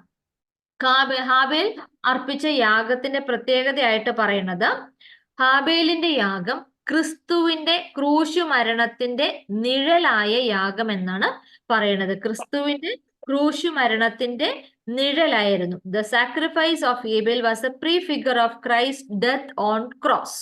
അപ്പം അതൊക്കെ 1 വേർഡ് ക്വസ്റ്റ്യൻ ആയിട്ട് ചോദിക്കാനായിട്ട് വളരെ ചാൻസ് ഉള്ള ക്വസ്റ്റ്യൻ ആണ് കേട്ടോ. ക്രിസ്തുവിന്റെ ക്രൂശ് മരണത്തിന്റെ നിഴലായ യാഗമാണ് ഹാബേലിന്റെ യാഗം. ഇനി ഹാബേൽ തിരിച്ചറിഞ്ഞതായ ഒരു സത്യം അതിവിടെ പറയുന്നുണ്ട്. ഹാബേൽ തിരിച്ചറിഞ്ഞ ഒരു സത്യമാണ് ക്രിസ്തു ലോകസ്ഥാപനത്തിന് മുമ്പേ അറുക്കപ്പെട്ട കുഞ്ഞാടാകുന്നു എന്ന സത്യം ഹാബേൽ തിരിച്ചറിഞ്ഞു എന്നാണ് പറയുന്നത്. ക്രിസ്തു ലോകസ്ഥാപനത്തിന് മുമ്പ് തന്നെ അറുക്കപ്പെട്ട കുഞ്ഞാടാകുന്നു എന്നുള്ള സത്യമാണ് ഏബൽ മനസ്സിലാക്കിയത്. Abel recognise the fact that Christ was the lamb slain before the creation of the world. ഇനി അടുത്തതായിട്ട് ഈ ഹാബേലിന്റെ രക്തത്തിന് ഒരു പ്രത്യേകതയുണ്ട്, അല്ലെ? ഹാബേലിന്റെ രക്തത്തിന് പറയുന്നത് സംസാരിക്കുന്ന രക്തം എന്നാണ് പറയുന്നത്. സഹോദരന്റെ പ്രവൃത്തിയെങ്കിൽ അതിനെ കുറ്റം വിധിക്കുന്നതായിട്ടുള്ള രക്തമായിട്ടാണ് ഹാബേലിന്റെ രക്തത്തെ നമുക്ക് കാണാൻ സാധിക്കുന്നത്. സംസാരിക്കുന്ന രക്തം. Okay, the blood still speak, അതാണ് there is a usage that the Abel's blood still speaks. അപ്പം സംസാരിക്കുന്ന രക്തം ആരുടേത്, അങ്ങനെ ഒരു ക്വസ്റ്റ്യൻ ചോദിച്ചാൽ അത് ആരുടേതാണ്? ഹാബേൽ. മരണശേഷവും ഹാബേൽ നമ്മോട് സംസാരിക്കുന്നു അല്ലെ. ഹാബേലിന്റെ മരണശേഷവും എന്തൊക്കെ കാര്യങ്ങളാണ് നമ്മളിപ്പം ഹാബേലിന്റെ ആ ഒരു യാഗത്തിൽ നിന്ന് നമ്മൾ പഠിച്ചത്. അപ്പോൾ ആ ഹാബേലിന്റെ ആ ഒരു രക്തം നമ്മോട് സംസാരിക്കുന്നു എന്ന് പറയുന്നതിന്റെ അർത്ഥം അതാണ്. മരണശേഷവും ഹാബേൽ നമ്മോട് സംസാരിക്കുന്നു, നമ്മെ പഠിപ്പിച്ചുകൊണ്ടിരിക്കുന്നു. ക്രിസ്തുവിന്റെ രക്തത്തിന്റെ നിഴലായിട്ടും ഈ ഹാബേലിന്റെ രക്തത്തെ കാണുന്നുണ്ട്. ഹാബേലിന്റെ രക്തത്തിന്റെ പ്രത്യേകത എന്താണ്? സംസാരിക്കുന്ന രക്തമാണ്. അതുപോലെ തന്നെ ക്രിസ്തുവിന്റെ രക്തത്തിന്റെ നിഴലായിട്ടും ഹാബേലിന്റെ രക്തത്തെ ഇവിടെ ലേഖനകർത്താവ് പറഞ്ഞിരിക്കുന്നു. ഇനി അടുത്തതായിട്ട് പഠിക്കാൻ പോകുന്നത് ഈനോക്ക്, അതായത് ഹാനോക്കിന്റെ വിശ്വാസത്തിന്റെ നടപ്പ്. അപ്പം ഹാനോക്കിൻ്റെത് വാക്ക് ഓഫ് ഫെയ്ത്ത് എന്നാണ് പറയുന്നത്. ഹാനോക്ക് വാക്ക് ഓഫ് ഫെയ്ത്ത്. അപ്പം നമ്മൾ കണ്ടത് ഹാബേലിന്റെ ആണ്. ഹാബേലിൻ്റെത് വിശ്വാസത്താൽ ഹാബേൽ അർപ്പിച്ച യാഗം എന്നാണ് നമ്മൾ പറയുന്നത്. രണ്ടാമതായിട്ട് നമ്മൾ പഠിക്കേണ്ടത് ഹാനോക്കാണ്. ഹാനോക്കിൻ്റെത് വിശ്വാസത്തിന്റെ നടപ്പ്, വാക്ക് ഓഫ് ഫെയ്ത്ത്. അപ്പം ഈ ഓരോ ഹെഡിങ്ങുകൾ ഒന്ന് നോട്ട് ചെയ്തോളൂ കേട്ടോ. ഓരോ വിശ്വാസത്തിൽ എങ്ങനെയായിരുന്നു, വാക്ക് ഓഫ് ഫെയ്ത്ത് ആരുടേതാണ്? ഹാനോക്കിന്റെയാണ്. ഈനോക്ക് അല്ലെങ്കിൽ ഹാനോക്കിനാണ് വിശ്വാസത്തിന്റെ നടപ്പ് എന്ന് പറയുന്നത്. ഇത് എബ്രായ ലേഖനം 11-ാം അധ്യായം 5-6 വാക്യങ്ങളിലാണ് ഇത് പറയുന്നത്. ഇതിന് മറ്റൊരു റെഫറൻസ് കൂടിയുണ്ട്, ജനസിസ് ചാപ്റ്റർ 5 വേഴ്സ് 21-24. അപ്പം ഇവിടെ നമുക്ക് അറിയാം ആരായിരുന്നു ഹാനോക്ക് അല്ലെ. ഹാനോക്കിനെ കുറിച്ച് നമ്മൾ പഠിക്കുമ്പോൾ ജനസിസ് ചാപ്റ്റർ 5, ഉൽപ്പത്തി പുസ്തകം 5-ാം അധ്യായത്തില് ആദാമിന്റെ വംശപാരമ്പര്യത്തെ കുറിച്ചാണ് പറയുന്നത്. ഉൽപ്പത്തി 5-ാം അധ്യായത്തിൽ നാം കാണുന്നത് ആദാമിന്റെ വംശപാരമ്പര്യമാണ്. അതില് 7-ാമത്തെ ജനറേഷൻ, ആദാമിന്റെ ജനറേഷനിൽ 7-ാമത്തെ ജനറേഷനിൽ വരുന്ന ആളാണ് ഈ ഹാനോക്ക് എന്ന് പറയുന്നത്. അപ്പം ഹാനോക്ക് യാരെദിന്റെ മകനായ ഹാനോക്ക് എന്നാണ് അവിടെ പറയുന്നത്. 5-ാം അധ്യായം 18 മുതൽ 24 വരെയുള്ള വാക്യങ്ങൾ നോക്കുമ്പോൾ നമുക്ക് കാണാൻ സാധിക്കും യാരെദിന്റെ മകനായ ഹാനോക്ക്. ഇനി ഈ ഹാനോക്കിന്റെ പ്രത്യേകത എന്ന് പറയുന്നത്, ഹാനോക്ക് എത്ര വർഷം ജീവിച്ചിരുന്നു എന്നാണ് പറയുന്നത്. 365 വർഷം ജീവിച്ചിരുന്ന വ്യക്തിയാണ് ഹാനോക്ക് എന്ന് പറയുന്നു. അതുപോലെ തന്നെ 7th ജനറേഷൻ ഫ്രം ആഡം, ആദാമിന്റെ വംശപാരമ്പര്യത്തിൽ 7-ാമത്തെ ജനറേഷനിലുള്ള വ്യക്തിയാണ് ഈ ഹാനോക്ക് എന്ന് പറയുന്നത്. ഹാനോക്കിന്റെ പ്രത്യേകത എന്തായിരുന്നു? ഹാനോക്കിനെ ദൈവത്തോട് കൂടെ നടന്ന വ്യക്തിയായിട്ടാണ് ഹാനോക്കിനെ കാണുന്നത്. അതുപോലെ തന്നെ എന്താ സംഭവിക്കുന്നത്? ദൈവം അവനെ എടുത്തുകൊണ്ടുപോയതിനാൽ അവനെ കാണാതായി എന്നാണ് പറയുന്നത്. വിശുദ്ധ വേദപുസ്തകം നോക്കിയാൽ നമുക്ക് 2 വ്യക്തികളെയാണ് ഇങ്ങനെ നമുക്ക് കാണാൻ സാധിക്കുന്നത്. Escape the death by God അല്ലെ, മരണം കൂടാതെ എസ്കേപ്പ് ചെയ്ത് അല്ലെങ്കിൽ എടുക്കപ്പെട്ട 2 വ്യക്തികളുണ്ട് വിശുദ്ധ വേദപുസ്തകത്തിൽ. അതിൽ ഒരാളാണ് ഹാനോക്ക്, ഇനി ഒരാൾ ആരാണ്? എലൈജ. ഓക്കെ, അപ്പൊ 2 പേരാണ് വിശുദ്ധ വേദപുസ്തകത്തിൽ കാണുന്നത്. അത് ഈനോക്കാണ് ഒരാൾ. അപ്പം അദ്ദേഹത്തിന്റെ ഫെയ്ത്ത്, ദൈവത്തോടു കൂടി നടന്ന വ്യക്തി, വാക്ക് വിത്ത് ഗോഡ് എന്നാ പറയുന്നത്. The person who walk with God and God took him എന്നാണ് പറയുന്നത്. ദൈവത്തോടു കൂടി നടന്നു, ദൈവം അവനെ എടുത്തുകൊണ്ടതിനാൽ അവനെ പെട്ടെന്ന് കാണാതായി എന്നാണ് പറയുന്നത്. 365 വർഷമായിരുന്നു ഈനോക്ക് അല്ലെങ്കിൽ ഹാനോക്ക് ഈ ഭൂമിയിൽ ജീവിച്ചതായിട്ട് പറയണത്. അപ്പം ഇവിടെ കുറച്ച് ഫിൽ ഇൻ ദി ബ്ലാങ്ക്സ് ഒക്കെ ചോദിക്കാൻ സാധ്യമുള്ളത്, ആദാം മുതൽ എത്രാമതായിരുന്നു ഹാനോക്ക്? 7-ാമത്തെ ജനറേഷൻ, 7th ജനറേഷൻ ആയിരുന്നു ഹാനോക്ക് എന്ന് പറയുന്നത്. അതുപോലെ ചോദിക്കാം, മരണവിധേയനാകാതെ സ്വർഗത്തിലേക്ക് എടുക്കപ്പെട്ട വ്യക്തി ഹാനോക്ക് ആയിരുന്നു. ആദാമിന് ശേഷം 500 വർഷങ്ങൾക്ക് ശേഷമാണ് ഹാനോക്ക് ജീവിച്ചിരുന്നത്. എത്ര വർഷങ്ങൾക്ക് ശേഷമാണ് ഹാനോക്ക്? ആദാം കഴിഞ്ഞിട്ട് 500 വർഷങ്ങൾ, 500 years കഴിഞ്ഞിട്ടാണ് ഹാനോക്ക് ജീവിച്ചിരുന്നത്. ഇനി അടുത്ത ഒരു 1 word ക്വസ്റ്റ്യൻ ആയിട്ടും ചോദിക്കും ഹാനോക്കിനെ കുറിച്ച്. ദൈവത്തോട് കൂടെ നടന്നതിനാൽ ദൈവത്തിന് പ്രീതിയുള്ളവൻ ആരായിരുന്നു? അപ്പൊ ദൈവത്തോട് കൂടെ നടന്നവൻ എന്ന് കേൾക്കുമ്പോൾ തന്നെ ഓർത്തണം അത് ഹാനോക്ക് ആയിരുന്നു. അങ്ങനെ ദൈവത്തിന്റെ പ്രീതി ലഭിച്ചവൻ. അപ്പം എന്ത് ദൈവത്തിന് കൂടെ നടക്കുക എന്നൊക്കെ പറഞ്ഞാൽ അത്രമാത്രം ഫെയ്ത്ത്ഫുൾ ആയിരുന്നു അല്ലെ. ദൈവത്തിലുള്ള വിശ്വാസവും ദൈവത്തോട് കൂടെ നടന്നു എന്ന് പറയുമ്പോൾ അത്ര വിശുദ്ധമായ ജീവിതം നയിച്ച ഒരു വ്യക്തിയായിരുന്നു. അതുകൊണ്ടാണ് ദൈവം തന്നെ എടുത്തുകൊണ്ട് പോയി എന്ന് പറയുന്നത്. ഇനി നീതിമാനായതുകൊണ്ട് ദൈവസന്നിധിയിൽ അംഗീകാരം ലഭിച്ച വ്യക്തിയായിട്ടും ഹാനോക്കിനെ നമുക്ക് കാണാനായിട്ട് സാധിക്കും. അതൊക്കെ ഈ ഒരു പാരഗ്രാഫിലുണ്ട്. നമ്മൾ വൺ വേർഡ് ക്വസ്റ്റ്യൻസ് ആയിട്ടൊക്കെ നോക്കുമ്പോൾ നമുക്ക് അറിയാൻ സാധിക്കും. നീതിമാനായിരുന്നു എന്നതുകൊണ്ട് ദൈവസന്നിധിയിൽ അംഗീകാരം ലഭിച്ച വ്യക്തിയുമായിരുന്നു ഹാനോക്ക്. അപ്പൊ ഹാനോക്കിനെ കുറിച്ച് കുറെ വിശേഷണങ്ങളുണ്ട്. അതെല്ലാം കൂടെ ഒരുമിച്ചൊന്ന് എഴുതിയിട്ട് നിങ്ങൾ പഠിക്കുക. ഹാനോക്ക് മരണം കൂടാതെ എടുക്കപ്പെട്ടു. അല്ലെ, നമുക്ക് ആദ്യമേ കേൾക്കുമ്പോൾ നമുക്ക് വിശ്വസിക്കാൻ പറ്റുമോ? അല്ലെ, ഇതൊക്കെ നമ്മൾ ബൈബിളിൽ പറയുന്നുണ്ട്. എത്രമാത്രം ഡീപ്പായിട്ട് നമ്മുടെ സയന്റിഫിക് റീസണിങ് വെച്ച് നോക്കിയാൽ ഇതൊക്കെ വല്ല സാധ്യതയുണ്ടോ? അല്ലെ, നമുക്ക് പലപ്പോഴും അങ്ങനെ തോന്നും. എന്താ ഇതിന്റെ സാധ്യത?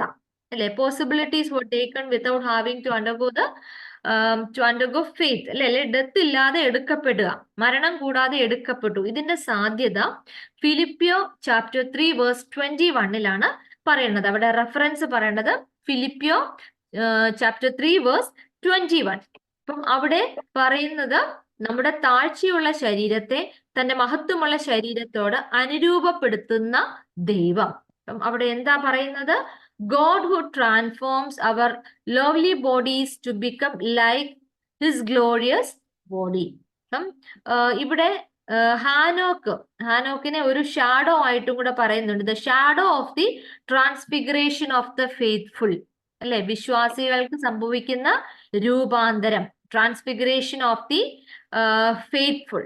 അല്ലെ, ഇപ്പൊ നമ്മള് ക്രിസ്തുവിന്റെ രണ്ടാമത്തെ വരവെങ്കിലും നമ്മൾ എന്താ പറയണത്? ജീവനോടെ ഇരിക്കുന്നവർക്ക് രൂപാന്തരം സംഭവിച്ചവരെടുക്കപ്പെടുമെന്നാണ് പറയണത്. അല്ലെ, അപ്പൊ ഇവിടെ ഈ ഫിലിപ്പിയ ചാപ്റ്റർ 3 വേഴ്സ് 12 ബേസ് ചെയ്തുകൊണ്ട് നമ്മൾ പഠിച്ചാല് ഹാനോക്കിന് മരണം കൂടാതെ എടുക്കപ്പെട്ടു എന്നുള്ളതിന്റെ ഒരു പോസിബിലിറ്റി ഇവിടെ ഫിലിപ്പിയ ലേഖനത്തിലാണ് നമ്മൾ കാണുന്നത്.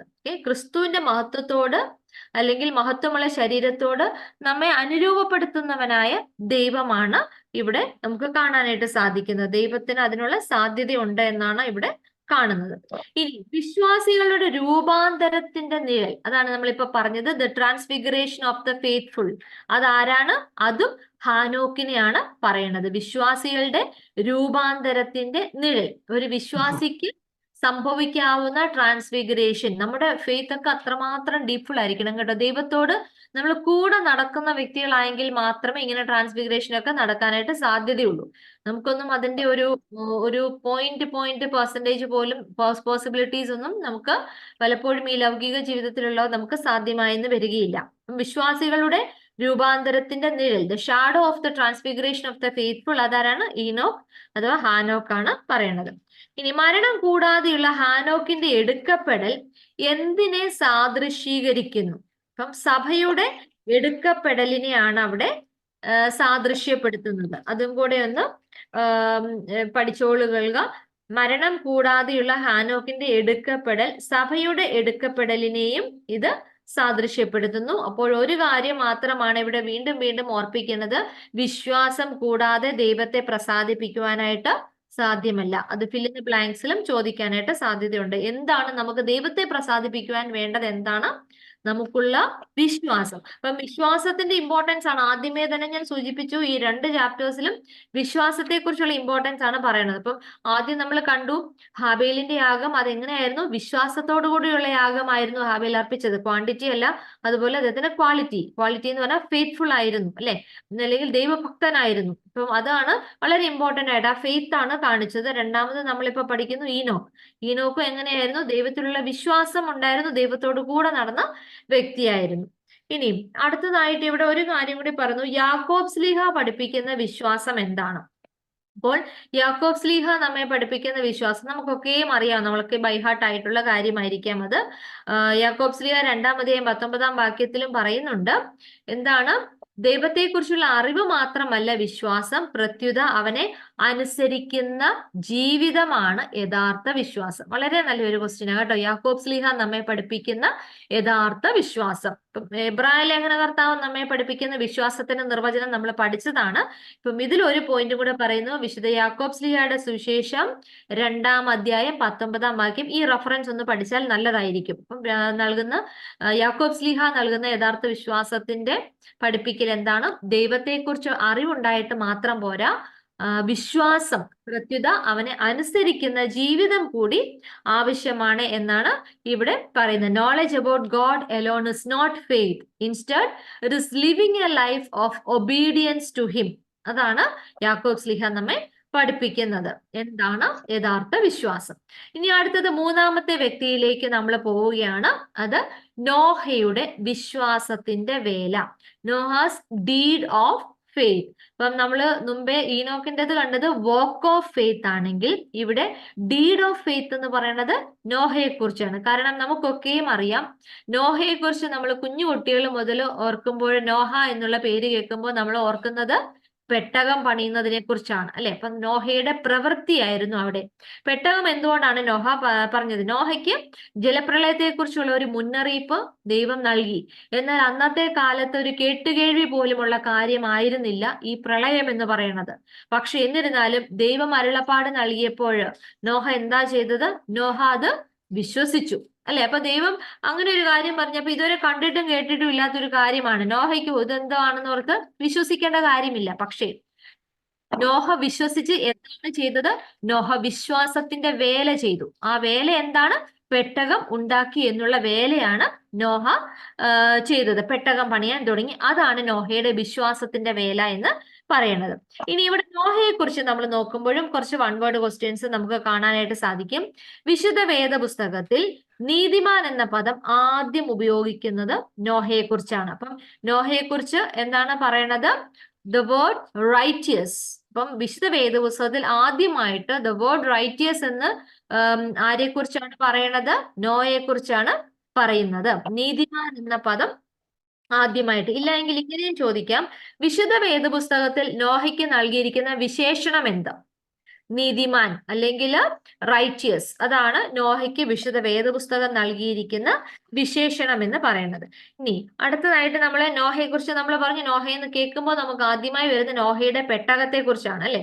ഇനി നോഹയുടെ പെട്ടകം എന്തിന്റെ അടയാളത്തെയാണ് അല്ലെങ്കിൽ എന്തിന്റെ മുൻകുറിയായിട്ടാണ് കാണുന്നത്? അപ്പം നോഹയുടെ പെട്ടകം എന്ന് പറയുന്നത് എന്താണ്? ദൈവത്തിന്റെ ന്യായവിധിയിൽ നിന്ന് രക്ഷ നേടുന്നതിന്റെ അടയാളം. അപ്പം എന്തിന്റെ അടയാളമാണ്?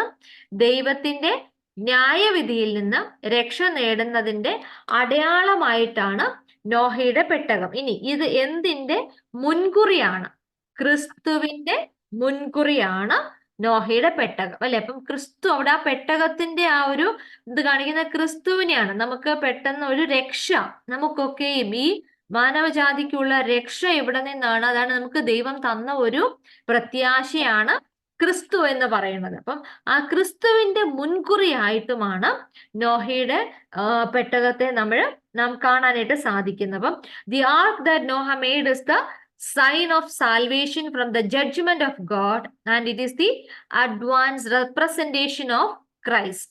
ഇങ്ങനത്തെ വൺ വേർഡ് ക്വസ്റ്റ്യൻ ആയിട്ടും ചോദിക്കാനായിട്ട് സാധിക്കും. അപ്പൊ നോഹയുടെ പെട്ടകം എന്തിന്റെ അടയാളം, എന്തിന്റെ മുൻകുറിയാണ്? ക്രിസ്തുവിനെ റെപ്രസെന്റ് ചെയ്യുന്നു. ക്രിസ്തുവിലാണ് നമുക്ക് വിശ്വാസിക്ക് രക്ഷ ലഭിക്കുന്നത്, അല്ലെ? അപ്പൊ നോഹയുടെ പ്രളയകാലത്ത് അവരെയൊക്കെയും രക്ഷിച്ചതാണ് ആ പെട്ടകം. അപ്പൊ ആ പെട്ടകം എന്താണ് റെപ്രസെന്റ് ചെയ്യുന്നത്? ക്രിസ്തുവിനെയാണ് ഒരു റെപ്രസെന്റേഷൻ അവിടെ കൊടുത്തിരിക്കുന്നത്.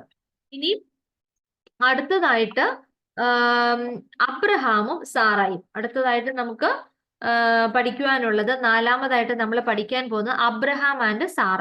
ഇനി ഇവിടെ അബ്രഹാം ആൻഡ് സാറയുടെ ഫെയ്ത്തിനെ കുറിച്ച് നമ്മൾ പഠിക്കുമ്പോൾ നമുക്ക് കാണാൻ സാധിക്കുന്നത് ഒബീഡിയൻസ് ഓഫ് ഫെയ്ത്ത്, അല്ലെ? ഒബീഡിയൻസ് എന്നുള്ള ഒരു പ്രസംഗ വിഷയം കിട്ടുമ്പോൾ നമ്മൾ ആദ്യമായിട്ട് അബ്രഹാമിനെ കുറിച്ച് എല്ലാവരും പറയുക ഒബീഡിയൻസ് ഓഫ് ഫെയ്ത്ത്. അപ്പം വിശ്വാസത്തിന്റെ അനുസരണം നമ്മൾ കണ്ടു. വാക്ക് ഓഫ് ഫെയ്ത്ത് കണ്ടു, ഡീഡ് ഓഫ് ഫെയ്ത്ത് കണ്ടു. ഇനി അടുത്തത് ഒബീഡിയൻസ് ഓഫ് ഫെയ്ത്ത്, അതായത് നമ്മൾ പറയുന്ന അബ്രഹാമിനെയും സാറയെയും കുറിച്ചാണ്. Hebrews chapter 11 verse 8 to 12. അതുപോലെ തന്നെ ജെനസിസ് ചാപ്റ്റർ 12 to 17 അവിടെയും നമുക്ക് അബ്രഹാമിനെയും സാറയെ കുറിച്ച് കാണാനായിട്ട് സാധിക്കും. ഇവിടെ നമ്മൾ കാണുന്ന അബ്രഹാം ഏതൊക്കെ പേരുകളിലാണ് അറിയപ്പെടുന്നത്? അബ്രഹാമിന്റെ പേരുകൾ എന്തൊക്കെയാണ്? വിശ്വാസികളുടെ പിതാവ്, ദൈവത്തിന്റെ സ്നേഹിതൻ. കേട്ടോ, അത് വളരെ ഇമ്പോർട്ടന്റ് ആണ്. ദൈവത്തിന്റെ സ്നേഹിതൻ എന്നറിയപ്പെടുന്നത് ആരായിരുന്നു? അബ്രഹാം ആയിരുന്നു. ദൈവത്തോട് കൂടെ നടന്നവനെന്നും അബ്രഹാമിന്. അപ്പൊ ഹാനോക്കും അബ്രഹാമിനും തമ്മിൽ വ്യത്യാസപ്പെട്ടു പോകരുത്. ദൈവത്തോട് കൂടെ നടന്നവൻ എന്ന ഒരു വിശേഷണം കൂടി അബ്രഹാമിന് ലഭിക്കുന്നുണ്ട്. ഇനി അടുത്തത്, സൂര്യനെ കവിയുന്ന തേജസ്സായി ദൈവത്തെ കണ്ടവൻ ആരാണ്? സൂര്യനെ കവിയുന്ന തേജസ്സായിട്ട് ദൈവത്തെ കണ്ടത് ആരാണ്? അതും അബ്രഹാമിനെയാണ് നമ്മൾ പറയുന്നത്. God as a resplendence that outshines the sun. അതാണ് പറയുന്നത്. സൂര്യനെ കവിയുന്ന തേജസ് ആയിട്ട് ദൈവത്തെ കണ്ടത് അബ്രഹാമായിട്ടാണ് പറയുന്നത്. ആരുടെ ഹൃദയം ദൈവത്തിങ്കിലേക്ക് ആകർഷിക്കപ്പെട്ടു. അപ്പം ഇതൊക്കെ ഞാൻ ഈ ലൈൻ പറയണത് നമുക്ക് എക്സാമിന് ചോദിക്കുമ്പോൾ ഈ ബുക്കിലുള്ള അതേ ലൈൻ ആയിരിക്കും ചോദിക്കുക. അപ്പോൾ അതിനെ നമ്മൾ ക്വസ്റ്റ്യൻസ് ആയിട്ട് ഫ്രെയിം ചെയ്താൽ ആരുടെ ഹൃദയമാണ് ദൈവത്തിങ്കിലേക്ക് ആകർഷിക്കപ്പെട്ടതായിട്ട് പറയണത്? ഇവിടെ പറയുന്നത് അബ്രഹാമിന്റെ ഹൃദയമാണ് ദൈവത്തിങ്കിലേക്ക് ആകർഷിക്കപ്പെട്ടു. ചാപ്റ്റർ പേജ് 35 ആ ലാസ്റ്റ് ഭാഗത്തേക്ക് നമുക്ക് കാണാൻ സാധിക്കും കേട്ടോ. അവന്റെ ഹൃദയം ദൈവത്തിങ്കിലേക്ക് ആകർഷിക്കപ്പെട്ടു. അപ്പൊ സ്വന്തം ദേശവും ചാർച്ചക്കാരെയും ജീവിത ഭദ്രത നൽകുന്ന സ്ഥലവും ഒക്കെ വിട്ട് ദൈവവിളിയുടെ പിന്നാലെയാണ് അബ്രഹാം പോയത്. അതുകൊണ്ടാണ് അബ്രഹാമിനെ പറയുന്നത് ദൈവത്തിങ്കിലേക്ക് ആകർഷിക്കപ്പെട്ടവനായിട്ടാണ് അബ്രഹാമിനെ കാണുന്നത്. Abraham was attracted towards God. Okay, അതാണ് ഏറ്റവും കൂടുതലായിട്ട് നമുക്ക് ഇവിടെ പറയുന്നത്. ഇനി അബ്രഹാമിന്റെ വിശ്വാസത്തിന്റെ പ്രത്യേകതയും കൂടിയുണ്ട്. ഒബീഡിയൻസ് ഓഫ് ഫെയ്ത്ത്, അത് ഓർത്താൽ മതി. അബ്രഹാമിന്റെ വിശ്വാസത്തിന്റെ പ്രത്യേകത ഒബീഡിയൻസ്. ദൈവം പറയുന്നതിന് അതുപോലെ ഒബീഡിയന്റ് ആയിട്ടുള്ള വിശ്വാസമായിരുന്നു അബ്രഹാമിന്റെ വിശ്വാസത്തെ നമുക്ക് കാണുന്നത്. അബ്രഹാം ഈ ഭൂമിയിലെ താൽക്കാലികമായിട്ടുള്ള ഭോഗങ്ങളിൽ ഒന്നും അടിമപ്പെടാതെ ദൈവത്തിലാണ് സന്തോഷവും സംതൃപ്തിയും അബ്രഹാം കണ്ടെത്തിയിരുന്നത്. അതുപോലെ നമുക്കറിയാം അബ്രഹാമിന്റെ വിശ്വാസത്തെ പരീക്ഷിക്കുന്ന ഒരു വലിയ കാര്യമായിരുന്നു ഇസഹാക്കിന്റെ ബലി എന്ന് പറയുന്നത്, അല്ലെ? ഒരു വലിയ പരീക്ഷ തന്നെയായിരുന്നു അബ്രഹാം നേരിട്ടത്, തന്റെ മകന്റെ ബലി. അതുപോലെ എന്തുകൊണ്ടാണ് നമ്മൾ ആദ്യമേ കണ്ടു അബ്രഹാമിന് ലഭിക്കുന്ന ഒരു വിശേഷണമാണ് ദൈവത്തിന്റെ സ്നേഹിതൻ എന്ന് പറയുന്നത്. ഈ ദൈവത്തിന്റെ സ്നേഹിതൻ എന്ന സാക്ഷ്യം എങ്ങനെയാണ് അബ്രഹാമിന് ലഭിച്ചത്? ദൈവത്തിന്റെ സ്നേഹിതനായത് എങ്ങനെയാണ്? പ്രധാനമായിട്ട് ഈ ഇസഹാക്കിന്റെ ബലിയോടനുബന്ധിച്ചാണ് ദൈവത്തിന്റെ സ്നേഹിതൻ എന്ന് അബ്രഹാമിന് ഒരു പേര് ലഭിക്കുവാനായിട്ട് കാരണമായത്. അപ്പൊ അവിടെ നമുക്കറിയാം, ഇവിടെ ബുക്കിൽ പറയുന്നുണ്ട്, എന്താണ് അവിടെ പറയുന്നത്? ദൈവം വാഗ്ദത്തം ചെയ്ത സന്താനമായി ഇസഹാക്കിലായിരുന്നു അബ്രഹാമിന്റെ സ്നേഹം മുഴുവൻ, അല്ലെ? ഒരു മകൻ, അത്ര നാളുകൾക്ക് ശേഷം ഒരു മകൻ ഉണ്ടാകുമ്പോൾ അബ്രഹാമിന്റെ സ്നേഹം മുഴുവൻ എങ്ങോട്ടായിരുന്നു? മകനിലേക്കായിരുന്നു. എന്നാൽ എങ്കിൽ പോലും എത്രയും ലേറ്റ് ആയിട്ട് കിട്ടിയ മകനിൽ അത്രയും സ്നേഹം ഉണ്ടായിട്ടും ദൈവം ആവശ്യപ്പെട്ടപ്പോൾ ആ സ്നേഹം മുഴുവൻ എങ്ങോട്ടാ കൊടുത്തത്? ദൈവത്തിങ്കിലേക്ക് കൊടുത്തു, അല്ലെ? പലപ്പോഴും നമ്മളും ഈ ലോക ജീവിതത്തിൽ ഓർക്കണം, നമ്മുടെ സ്നേഹം മുഴുവനും നമുക്ക് ഈ ലോകത്തിലുള്ള നമ്മുടെ വ്യക്തിബന്ധങ്ങളിലേക്ക് പോകുമ്പോൾ ഓർക്കണം, പലപ്പോഴും ദൈവം അതിനെ തടയിടും, അതിനെ നമ്മളിൽ നിന്ന് മാറ്റിക്കളയും, അല്ലെ? അപ്പൊ നമ്മൾ ചിലരെയൊക്കെ അത്രമാത്രം നമ്മൾ സ്നേഹിക്കുന്ന ചില വ്യക്തികളിൽ നിന്ന് നമുക്ക് തിരിച്ചു കിട്ടുന്നത് ചിലപ്പോൾ അത്രയും സ്നേഹമായിരിക്കില്ല. അപ്പോഴും നമ്മുടെ ഫോക്കസ് എങ്ങോട്ടായിരിക്കണം? ദൈവത്തിങ്കിലേക്കായിരിക്കണം. ഫസ്റ്റ് പ്രയോറിറ്റി, നമ്മുടെ ഫസ്റ്റ് സ്നേഹം, ഫസ്റ്റ് ലവ് എപ്പോഴും ദൈവത്തിങ്കിലേക്ക് ആയിരിക്കണം. അപ്പോൾ അബ്രഹാമിനെ അതുകൊണ്ടാണ് ദൈവത്തിന്റെ സ്നേഹിതൻ എന്ന് വിളിക്കപ്പെടുവാനായിട്ട് കാരണം, ദൈവം ആവശ്യപ്പെട്ടപ്പോൾ അത്രമാത്രം സ്നേഹം, മകനോടുണ്ടായിരുന്ന ആ സ്നേഹം മുഴുവനും ദൈവത്തിന് കൊടുക്കുവാൻ അബ്രഹാം തയ്യാറായി. അങ്ങനെ ദൈവത്തിന്റെ സ്നേഹിതൻ എന്ന സാക്ഷ്യം അബ്രഹാമിന് ലഭിച്ചു. ഇങ്ങനൊരു നല്ല ക്വസ്റ്റ്യൻ ആണ് ഇത് കേട്ടോ. ദൈവത്തിന്റെ സ്നേഹിതൻ എന്ന സാക്ഷ്യം എങ്ങനെയാണ് അബ്രഹാമിന് ലഭിച്ചത്? ഇനി അടുത്തതായിട്ട് സാറയെ കുറിച്ചും ഇവിടെ തന്നെ പറയുന്നുണ്ട്. സാറയെ കുറിച്ച് പറയുന്നത് ഹീബ്രൂസ് ചാപ്റ്റർ 11 തന്നെയാണ് സാറയുടെ മാതൃകയെ പറ്റി പറയുന്നത്.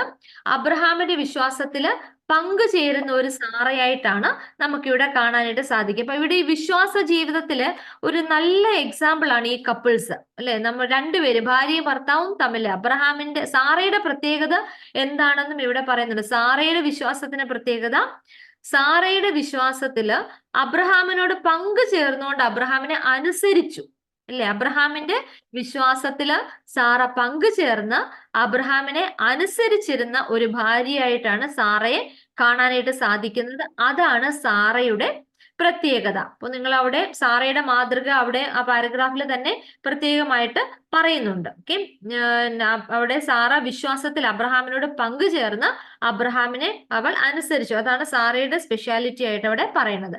അവൾ വാഗ്ദത്തം ചെയ്തവനെ വിശ്വസ്തൻ എന്ന് എണ്ണി. ആരാണ് ഈ അവൾ? സാറ. ഓക്കെ, സാറ ആണ് വാഗ്ദത്തം ചെയ്തവനെ വിശ്വസ്തൻ എന്ന് എണ്ണി.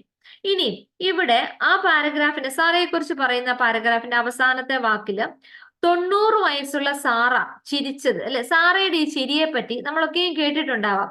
പലപ്പോഴും നമ്മുടെ മനസ്സിലേക്ക് വരുന്നത് എങ്ങനെയാ? ദേവദൂതൻ വന്ന് പറയുമ്പോൾ സാറ ചിരിച്ചു എന്ന് പറയുമ്പോൾ നമുക്ക് എന്താ തോന്നുന്നു, ഒരു സർക്കാസ്റ്റിക് ചിരിയായിട്ടാ അല്ലെ. ഇതൊക്കെ ഇനി എപ്പോ നടക്കാൻ, 90 വയസ്സായി എനിക്ക് എന്ത് നടക്കാനാ, ഇതൊക്കെ ഒരു സർക്കാസ്റ്റിക് ചിരിയായിട്ടാണ് നമ്മളൊക്കെയും പഠിച്ചു വെച്ചിരിക്കുന്നത്.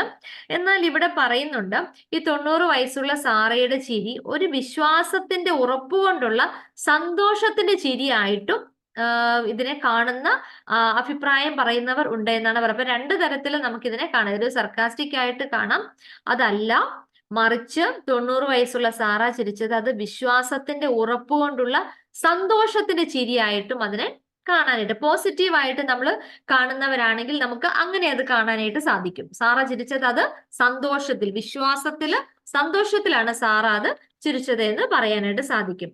ഇനി അടുത്തത് ഇസഹാക്ക് എന്ന പ്രതിരൂപം. ഇസഹാക്കിനെ കുറിച്ചാണ് പറയുന്നത്. ഇസഹാക്ക് ദ റെപ്രസെന്റേഷൻ, അതാണ് ഫെയ്ത്തിന്റെ റെപ്രസെന്റേഷൻ ആയിട്ടാണ് ഇസഹാക്കിനെ കാണുന്നത്. ഇവിടെ ഇത് ഹീബ്രൂസ് ചാപ്റ്റർ 11 വേഴ്സ് 17 to 19 ആണ് ഐസക്കിനെ കുറിച്ച് പറയുന്നത്. ഇസഹാക്കിനെ ബലി കഴിക്കുവാനുള്ള സന്നദ്ധത അബ്രഹാമിന്റെ വിശ്വാസത്തിന്റെയും അനുസരണത്തിന്റെയും ഏറ്റവും വലിയ തെളിവായിട്ടാണ്. അപ്പൊ രണ്ട് കാര്യങ്ങളാണ് ഇവിടെ ക്വാളിറ്റീസ് എബ്രഹാമിൽ കാണുന്നത്. എന്തൊക്കെയാണ്? ഒന്ന് ഫെയ്ത്ത്, രണ്ടാമത് ഒബീഡിയൻസ്.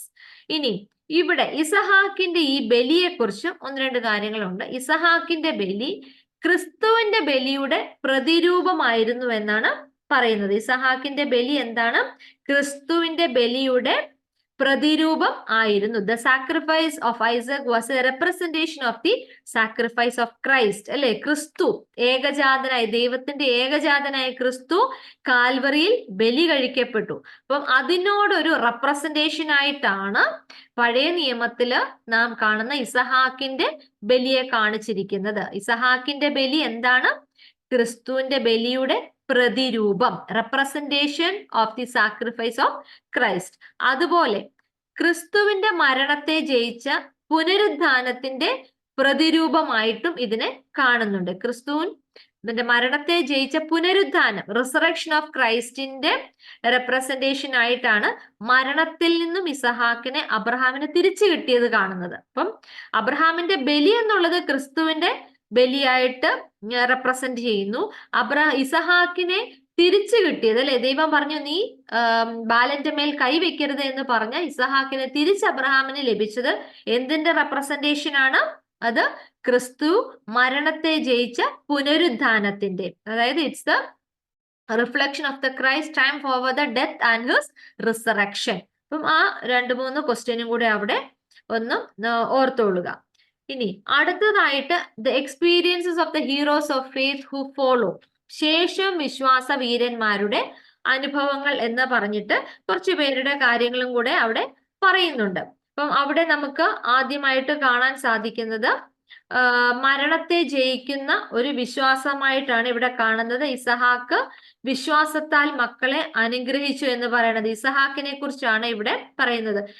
അപ്പോൾ ഇവിടെ അടുത്തതായിട്ട് നമുക്ക് കാണാനായിട്ട് സാധിക്കുന്നത് ശേഷം വിശ്വാസവീരന്മാരുടെ അനുഭവങ്ങളിൽ ആദ്യം പറയണത് ഇസഹാക്കിനെ കുറിച്ച് തന്നെയാണ്. ഇസഹാക്ക് എങ്ങനെയാണ് മക്കളെ അനുഗ്രഹിച്ചത്? ഏശാവിനെയും യാക്കോബിനെയും അനുഗ്രഹിക്കുന്നതായിട്ട് കാണാം. വിശ്വാസത്താലാണ് ഇസഹാക്ക് അവിടെ മക്കളെ അനുഗ്രഹിച്ചത്, അല്ലെ? ഇസഹാക്ക് കണ്ണ് കാണാത്തവനായിരുന്നു, പക്ഷെ അവിടെ തൊട്ടു നോക്കി ഒരു വിശ്വാസത്തിന്റെ പുറത്താണ് അങ്ങ് അനുഗ്രഹിച്ചത്. അപ്പോൾ അവിടെ എന്താ സംഭവിച്ചത്? ഇസഹാക്ക് വഞ്ചിക്കപ്പെട്ടു. എന്നാൽ യാക്കോബ് ഇസഹാക്കിനെ വഞ്ചിച്ചിട്ടാണ് അനുഗ്രഹം നേടിയത്. എന്നാൽ ആ വഞ്ചനയെ മനസ്സിലാക്കി യാക്കോബ് വരുമ്പോഴേക്കും ദൈവത്തിന്റെ കൈ ഇസഹാക്കിനെ ദർശിച്ചു എന്നാണ് പറയുന്നത്. സോ അദ്ദേഹം വീണ്ടും യാക്കോബിനെ അനുഗ്രഹിച്ചു. അപ്പൊ നമ്മൾ പഠിച്ചു വന്നത് അടുത്ത ശേഷം വിശ്വാസവീരന്മാരുടെ അനുഭവത്തിലെ ഇസഹാക്കിനെ കുറിച്ചാണ് പറഞ്ഞു വന്നത്. ഇസഹാക്ക് താൻ വഞ്ചിക്കപ്പെട്ടു എന്ന് അറിഞ്ഞിട്ടും ഇസഹാക്ക് എന്തുകൊണ്ടാണ് വീണ്ടും യാക്കോബിനെ അനുഗ്രഹിച്ചത്? അവിടെ ഒരു ദൈവത്തിന്റെ കൈ ആണ് അവിടെ അനുഗ്രഹം കൊടുത്തതെന്ന് ഇസഹാക്ക് വിശ്വസിച്ചു. അവിടെയും അഗൈൻ വിശ്വാസം. നമ്മുടെ ജീവിതത്തിൽ വരുന്നതൊക്കെയും ദൈവം അറിയാതെയോ ദൈവത്തിന്റെ പദ്ധതി അല്ലാതെയോ അല്ല എന്നുള്ള വിശ്വാസം. അപ്പം ഇസഹാക്കിന് മനസ്സിലായി ദൈവം യാക്കോബിനെ അനുഗ്രഹിക്കാൻ ആഗ്രഹിക്കുന്നു. അതുകൊണ്ടാണ് വഞ്ചിക്കപ്പെട്ടിട്ടാണെങ്കിലും യാക്കോബിന് അങ്ങനെ ഒരു അവസരം ലഭിച്ചത്. അതുകൊണ്ട് വീണ്ടും ഇസഹാക്ക് യാക്കോബിനെ അനുഗ്രഹിച്ചതായിട്ട് കാണാൻ സാധിക്കും. അപ്പം ഓരോ നമ്മുടെ ജീവിത സാഹചര്യങ്ങളിൽ ഓരോന്നിലും ദൈവിക പദ്ധതി കണ്ടെത്തുക, ദൈവത്തിൽ വിശ്വസിക്കുക എന്നുള്ള വലിയ കാര്യമാണ് ഇസഹാക്ക് ഇവിടെ നമുക്ക് കാട്ടിത്തരുന്നത്. അതുപോലെ യാക്കോബ്, അടുത്തതായിട്ട് അവിടെ പറയുന്നത് യാക്കോബിനെ കുറിച്ചാണ്. യൗസേഫിന്റെ ഇളയ മകനായ എഫ്രൈമിനെ അനുഗ്രഹിക്കുന്നതിൽ കൂടിയാണ് തന്റെ വിശ്വാസം യാക്കോബ് അവിടെ പ്രകടമാക്കുന്നത്, അല്ലെ? അപ്പോൾ ഇവിടെ പറയണത് മനുഷ്യൻ കാണുന്നതിൽ നിന്ന് വ്യത്യാസമായിട്ടാണ് ദൈവം കാണുന്നത്. ഇവിടെയും മൂത്ത മകനായ മനശ്ശയെ അനുഗ്രഹിക്കുവാനായിട്ട് അവിടെ ജനസിസ് ചാപ്റ്റർ 48 നമുക്ക് കാണാനായിട്ട് സാധിക്കും. യോസഫ് പറയുന്നുണ്ട് മനശ്ശെയാണ് മൂത്ത മകൻ, അവനെയാണ് കൂടുതൽ അനുഗ്രഹിക്കേണ്ടത് എന്ന് യാക്കോബിനോട് പറയുമ്പോഴും യാക്കോബ് അവിടെ ഇളയ മകനായ എഫ്രൈമിനെയാണ് കൂടുതലായിട്ടും അനുഗ്രഹിക്കുന്നത്. അപ്പം അവിടെ മനുഷ്യർ കാണുന്നതിൽ നിന്ന് വിഭിന്നമായിട്ടാണ് ദൈവം കാണുന്നത്. ദൈവത്തിന്റെ പദ്ധതികളാണ് മനുഷ്യരിലൂടെ നടപ്പാക്കപ്പെടുന്നത് എന്നുള്ള വിശ്വാസവും ഇവിടെ നമുക്ക് കാണാനായിട്ട് സാധിക്കും. ഇവിടെ രണ്ട് കാര്യം പറയുന്നുണ്ട്. ഈ ഒറിജിനൽ ടെക്സ്റ്റ് അനുസരിച്ച് അവിടെ യാക്കോബ് കിടക്കയിൽ ചാരി ഇരുന്നുകൊണ്ട് അനുഗ്രഹിച്ചു എന്ന് പറയാം. നമ്മൾ ജനസിസ് ചാപ്റ്റർ 48 verse 3 നോക്കിയാൽ നമുക്ക് കാണാൻ സാധിക്കും. അവിടെ കിടക്കമേൽ ചാരി ഇരുന്നുകൊണ്ട് യാക്കോബ് അനുഗ്രഹിക്കുന്നതായിട്ട് കാണാൻ സാധിക്കും. എന്നാൽ ഇവിടെ നമുക്ക് സെപ്റ്റുജിൻ പരിഭാഷ പ്രകാരം നോക്കിയാൽ വടിയിൽ ഊന്നി നിന്നുകൊണ്ട് യാക്കോബ് അനുഗ്രഹിക്കുന്നതായിട്ടും കാണുന്നുണ്ട്. അപ്പൊ ഈ വടിയിൽ ഊന്നി നിൽക്കുന്നു എന്നുള്ളത് കൊണ്ട് കാണുന്നത് യൗസേപ്പിന്റെ വടി ആയിരിക്കാം എന്നാണ് അവിടെ പറയുന്നത്. യൗസേപ്പിന്റെ വടി എന്ന് പറഞ്ഞാൽ യൗസേപ്പ് അപ്പോഴേക്കും ഈജിപ്തിലെ ഒരു ഭരണാധികാരി ആയിരുന്നു. അപ്പൊ യൗസേപ്പിന് ആ ഭരണത്തിന്റെ അധികാര വടി ഉണ്ടായിരുന്നിരിക്കാം. ആ വടിയിൽ ചാരി നിന്നുകൊണ്ടായിരിക്കാം യാക്കോബ് എഫ്രൈമിനെ അനുഗ്രഹിച്ചത് എന്നും ഇവിടെ പറയുന്നുണ്ട്. സെപ്റ്റുജൻ ട്രാൻസ്ലേഷനിലാണ് അത് പറയുന്നത്. ഇവിടെ ക്രിസ്തുവിന്റെ രാജ്യത്വം എബ്രായ ലേഖകൻ കാണിക്കുന്നുണ്ട്. ഇങ്ങനെ വടിയിൽ പിടിച്ചുകൊണ്ട് പറയുന്നു എന്നുള്ളതിന് ആ രാജ്യത്വത്തെ കുറിച്ചാണ് അവിടെ കാണിക്കുന്നത്. നമ്മൾ നേരത്തെ പഠിച്ചതാണ് ഹീബ്രൂസ് ചാപ്റ്റർ 1 verse 8. അവിടെ വേഴ്സ് അവിടെ കൃത്യമായിട്ട് ബുക്കിൽ നോട്ട് ചെയ്തിട്ടില്ല. ഹീബ്രൂസ് ചാപ്റ്റർ 1 എന്നേ ഉള്ളൂ. ചാപ്റ്റർ 1 verse 8 ആണ് ക്രിസ്തുവിന്റെ രാജ്യത്വം ഗ്രന്ഥകാരൻ സൂചിപ്പിക്കുന്ന വാക്യം. ഹീബ്രൂസ് ചാപ്റ്റർ 1 verse 8 അവിടെ സൂചിപ്പിക്കുന്നത്. ഹിൻഡിങ് all the kingship of Christ.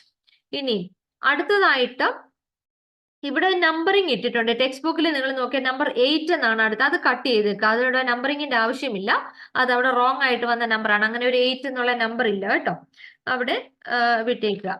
ഇനി അടുത്തത് മറ്റു വിശ്വാസ വീരന്മാരായിട്ട് നമുക്ക് കാണാൻ സാധിക്കും. മോശയെ കുറിച്ചാണ് ആദ്യം പഠനം. 1, 2, 3 എന്ന് വീണ്ടും നമ്പർ ഇട്ടിരിക്കുന്നത് മറ്റു വിശ്വാസ വീരന്മാരാണ്. അപ്പൊ അതിനകത്ത് ആദ്യമായിട്ട് നമ്മൾ കാണുന്നത് മോശയെ കുറിച്ചാണ് നമ്മൾ കാണുന്നത്. ഇനി ഇവിടെ മോശയെ കുറിച്ച് നോക്കിയാൽ നമുക്കറിയാം. മോശയെ കുറിച്ച് ഹീബ്രൂസിൽ പറയണത് ചാപ്റ്റർ 11 verse 23 to 28 അതുപോലെ പുറപ്പാട് പുസ്തകം എക്സോഡസ് ചാപ്റ്റർ 6 മോശയുടെ കാര്യങ്ങൾ നമുക്കറിയാം. ഡീറ്റെയിൽ ആയിട്ട് പറയുന്നില്ല. മോശയുടെ ചരിത്രം നമുക്കൊക്കെയും അറിയാം. അപ്പം ഇവിടെ മോശയുടെ മാതാപിതാക്കൾ ആരായിരുന്നു എന്ന് പറയുന്നുണ്ട്. അതൊന്ന് പഠിച്ചോളൂ. അമ്രാം, യോഖേബെദ്, ഈ 2 പേരായിരുന്നു മോശയുടെ മാതാപിതാക്കള്. അവരുടെ വിശ്വാസം കൊണ്ടാണ് ഫറവോന്റെ കൽപ്പന വന്നേയെങ്കിലും അവര് 3 മാസം ഒളിപ്പിച്ചു വെച്ചത് അവരുടെ വിശ്വാസമാണ്. ദൈവത്തിലുള്ള വിശ്വാസം, ദൈവം കരുതിക്കൊള്ളും എന്നുള്ള വിശ്വാസത്തിൽ മോശയെ 3 മാസം ഒളിപ്പിച്ചു വെച്ചു. അതിനുശേഷം നമുക്കറിയാം മോശേനെ തെരഞ്ഞെടുത്തു. എന്തിനു വേണ്ടിയാണ് തെരഞ്ഞെടുത്തത്? കഷ്ടം അനുഭവിക്കുവാനായിട്ടാണ് മോശേനെ തെരഞ്ഞെടുത്തത്. ഇനി ഇവിടെ മോശ നിരസിച്ച 2 ടൈറ്റിലുകളാണ് ഇവിടെ പറയുന്നത്. രാജകുമാരൻ അല്ലെങ്കിൽ ഫറവോന്റെ പുത്രിയുടെ മകൻ എന്ന 2 ടൈറ്റിലുകള് മോശ നിരസിച്ചതായിട്ട് കാണാം. ഇനി മോശ എന്താണ് അഭിമാനമായിട്ട് കരുതിയത്? മോശ അഭിമാനമായിട്ട് അവിടെ കരുതിയത് മിസ്രയീമിലെ സുഖ സൗകര്യത്തെക്കാൾ ദൈവജനത്തിന് വേണ്ടി നിന്ന സഹിക്കുന്നത് അഭിമാനമായിട്ട് കരുതി എന്നാണ് അവിടെ പറയുന്നത്. അപ്പൊ മോശ അഭിമാനമായിട്ട് കരുതിയത് എന്താണ് കരുതിയത്? ദൈവജനത്തിന് വേണ്ടി നിന്ന സഹിക്കുന്നതാണ് അഭിമാനമെന്ന് മോശ കരുതി. ഇനി മോശയ്ക്ക് നേരിട്ട വെല്ലുവിളി ക്രൈസ്തവ ജീവിതത്തില് നമുക്ക് ഓരോരുത്തർക്കും നേരിടേണ്ടതായിട്ട് വരും, അല്ലെ? നമുക്ക് ചിലപ്പോൾ ചില സുഖ സൗകര്യങ്ങളൊക്കെ കൂടുതൽ കിട്ടിയെന്ന് വരാം. എന്നാൽ ദൈവത്തിന് വേണ്ടി നിലനിൽക്കുവാൻ ആ സുഖ സൗകര്യത്തിൽ നമുക്ക് സാധ്യമായെന്ന് വരില്ല.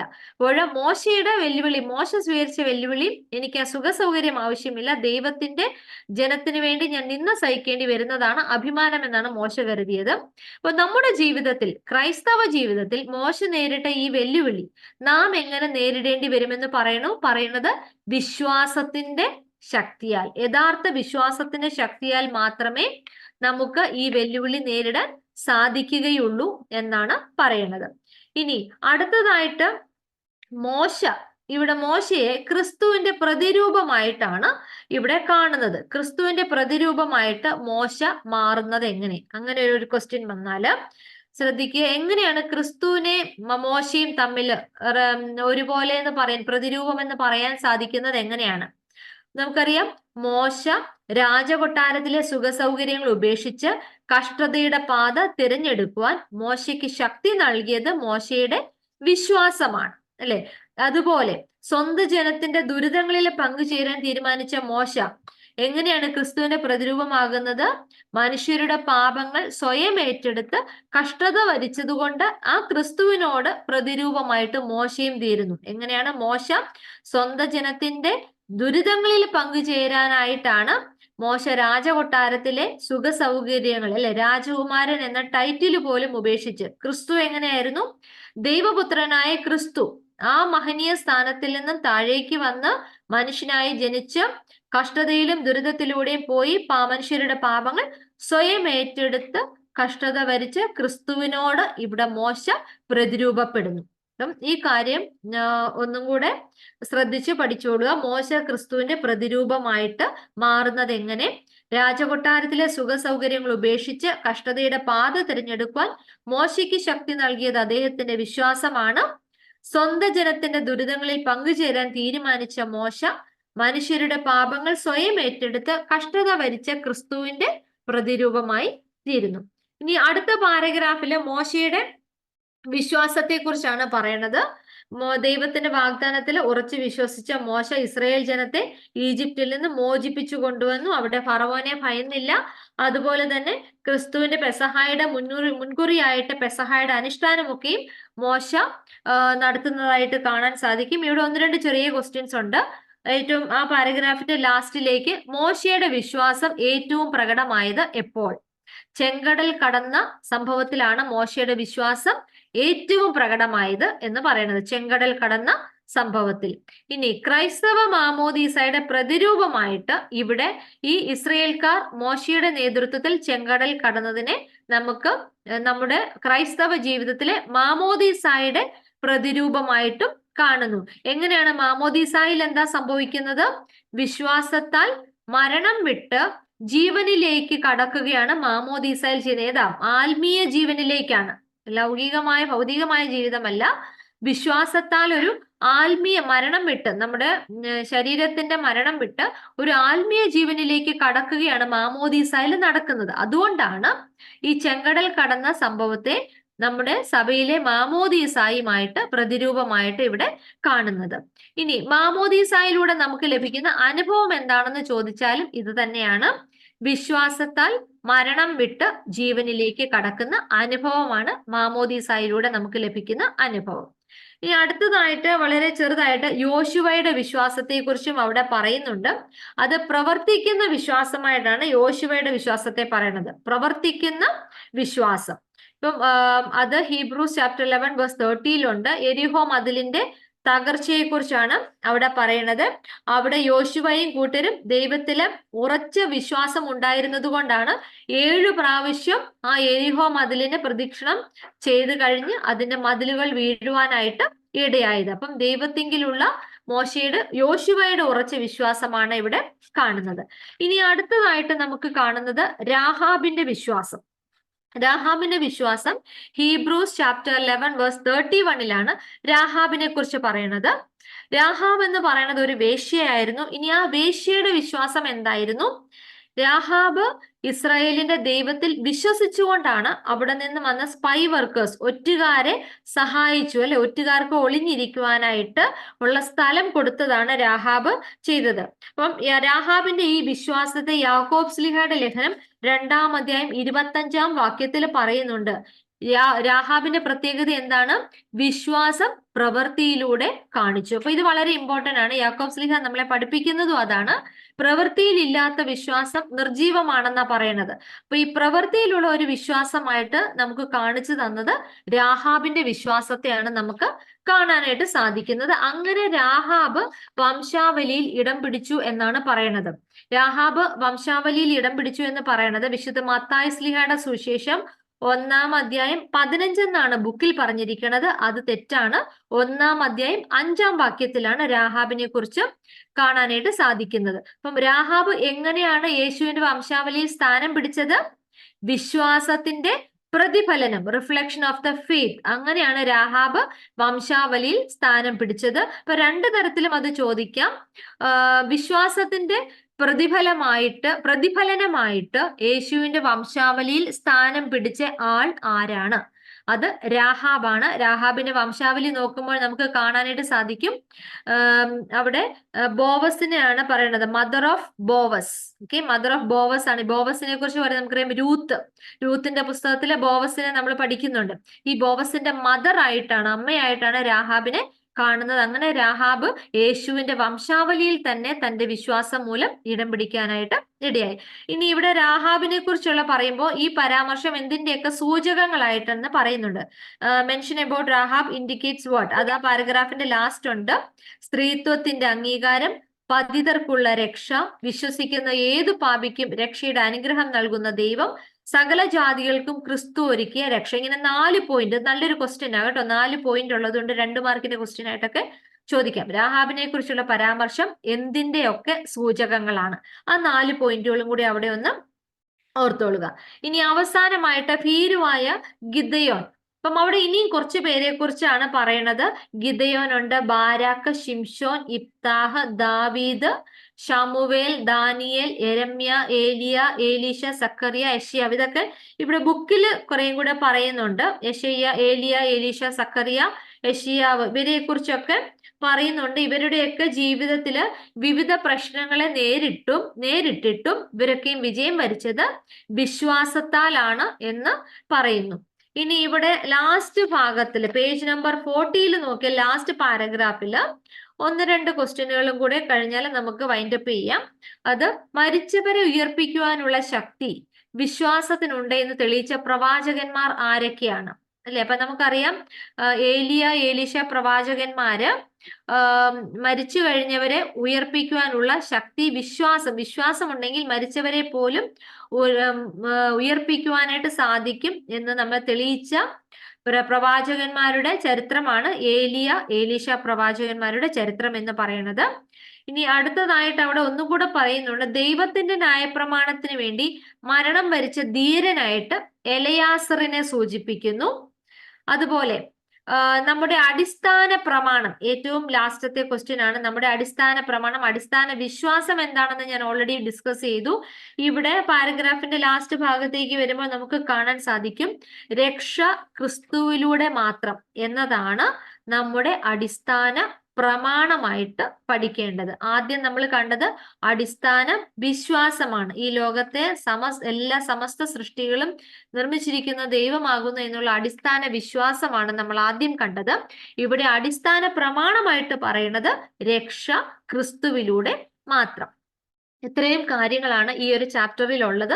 ഇത് വളരെ ഡീറ്റെയിൽ ആയിട്ട് മനസ്സിലാക്കി പഠിക്കേണ്ടതില്ല, എന്നാൽ വളരെയധികം ക്വസ്റ്റ്യനുകൾ നമുക്ക് 1 വേർഡ് ക്വസ്റ്റ്യൻ ആയിട്ടും ഒക്കെ ചോദിക്കാനായിട്ട് സാധിക്കും. സമയം വളരെ അതിക്രമിച്ചു എന്ന് എനിക്കറിയാം. അതുകൊണ്ട് എന്തെങ്കിലും ഡൗട്ടോ ക്ലാരിഫിക്കേഷനോ ഉണ്ടെങ്കിൽ പെട്ടെന്ന് തന്നെ ചോദിച്ച് പ്രാർത്ഥനയോടുകൂടി നമുക്ക് വൈൻഡപ്പ് ചെയ്യാം.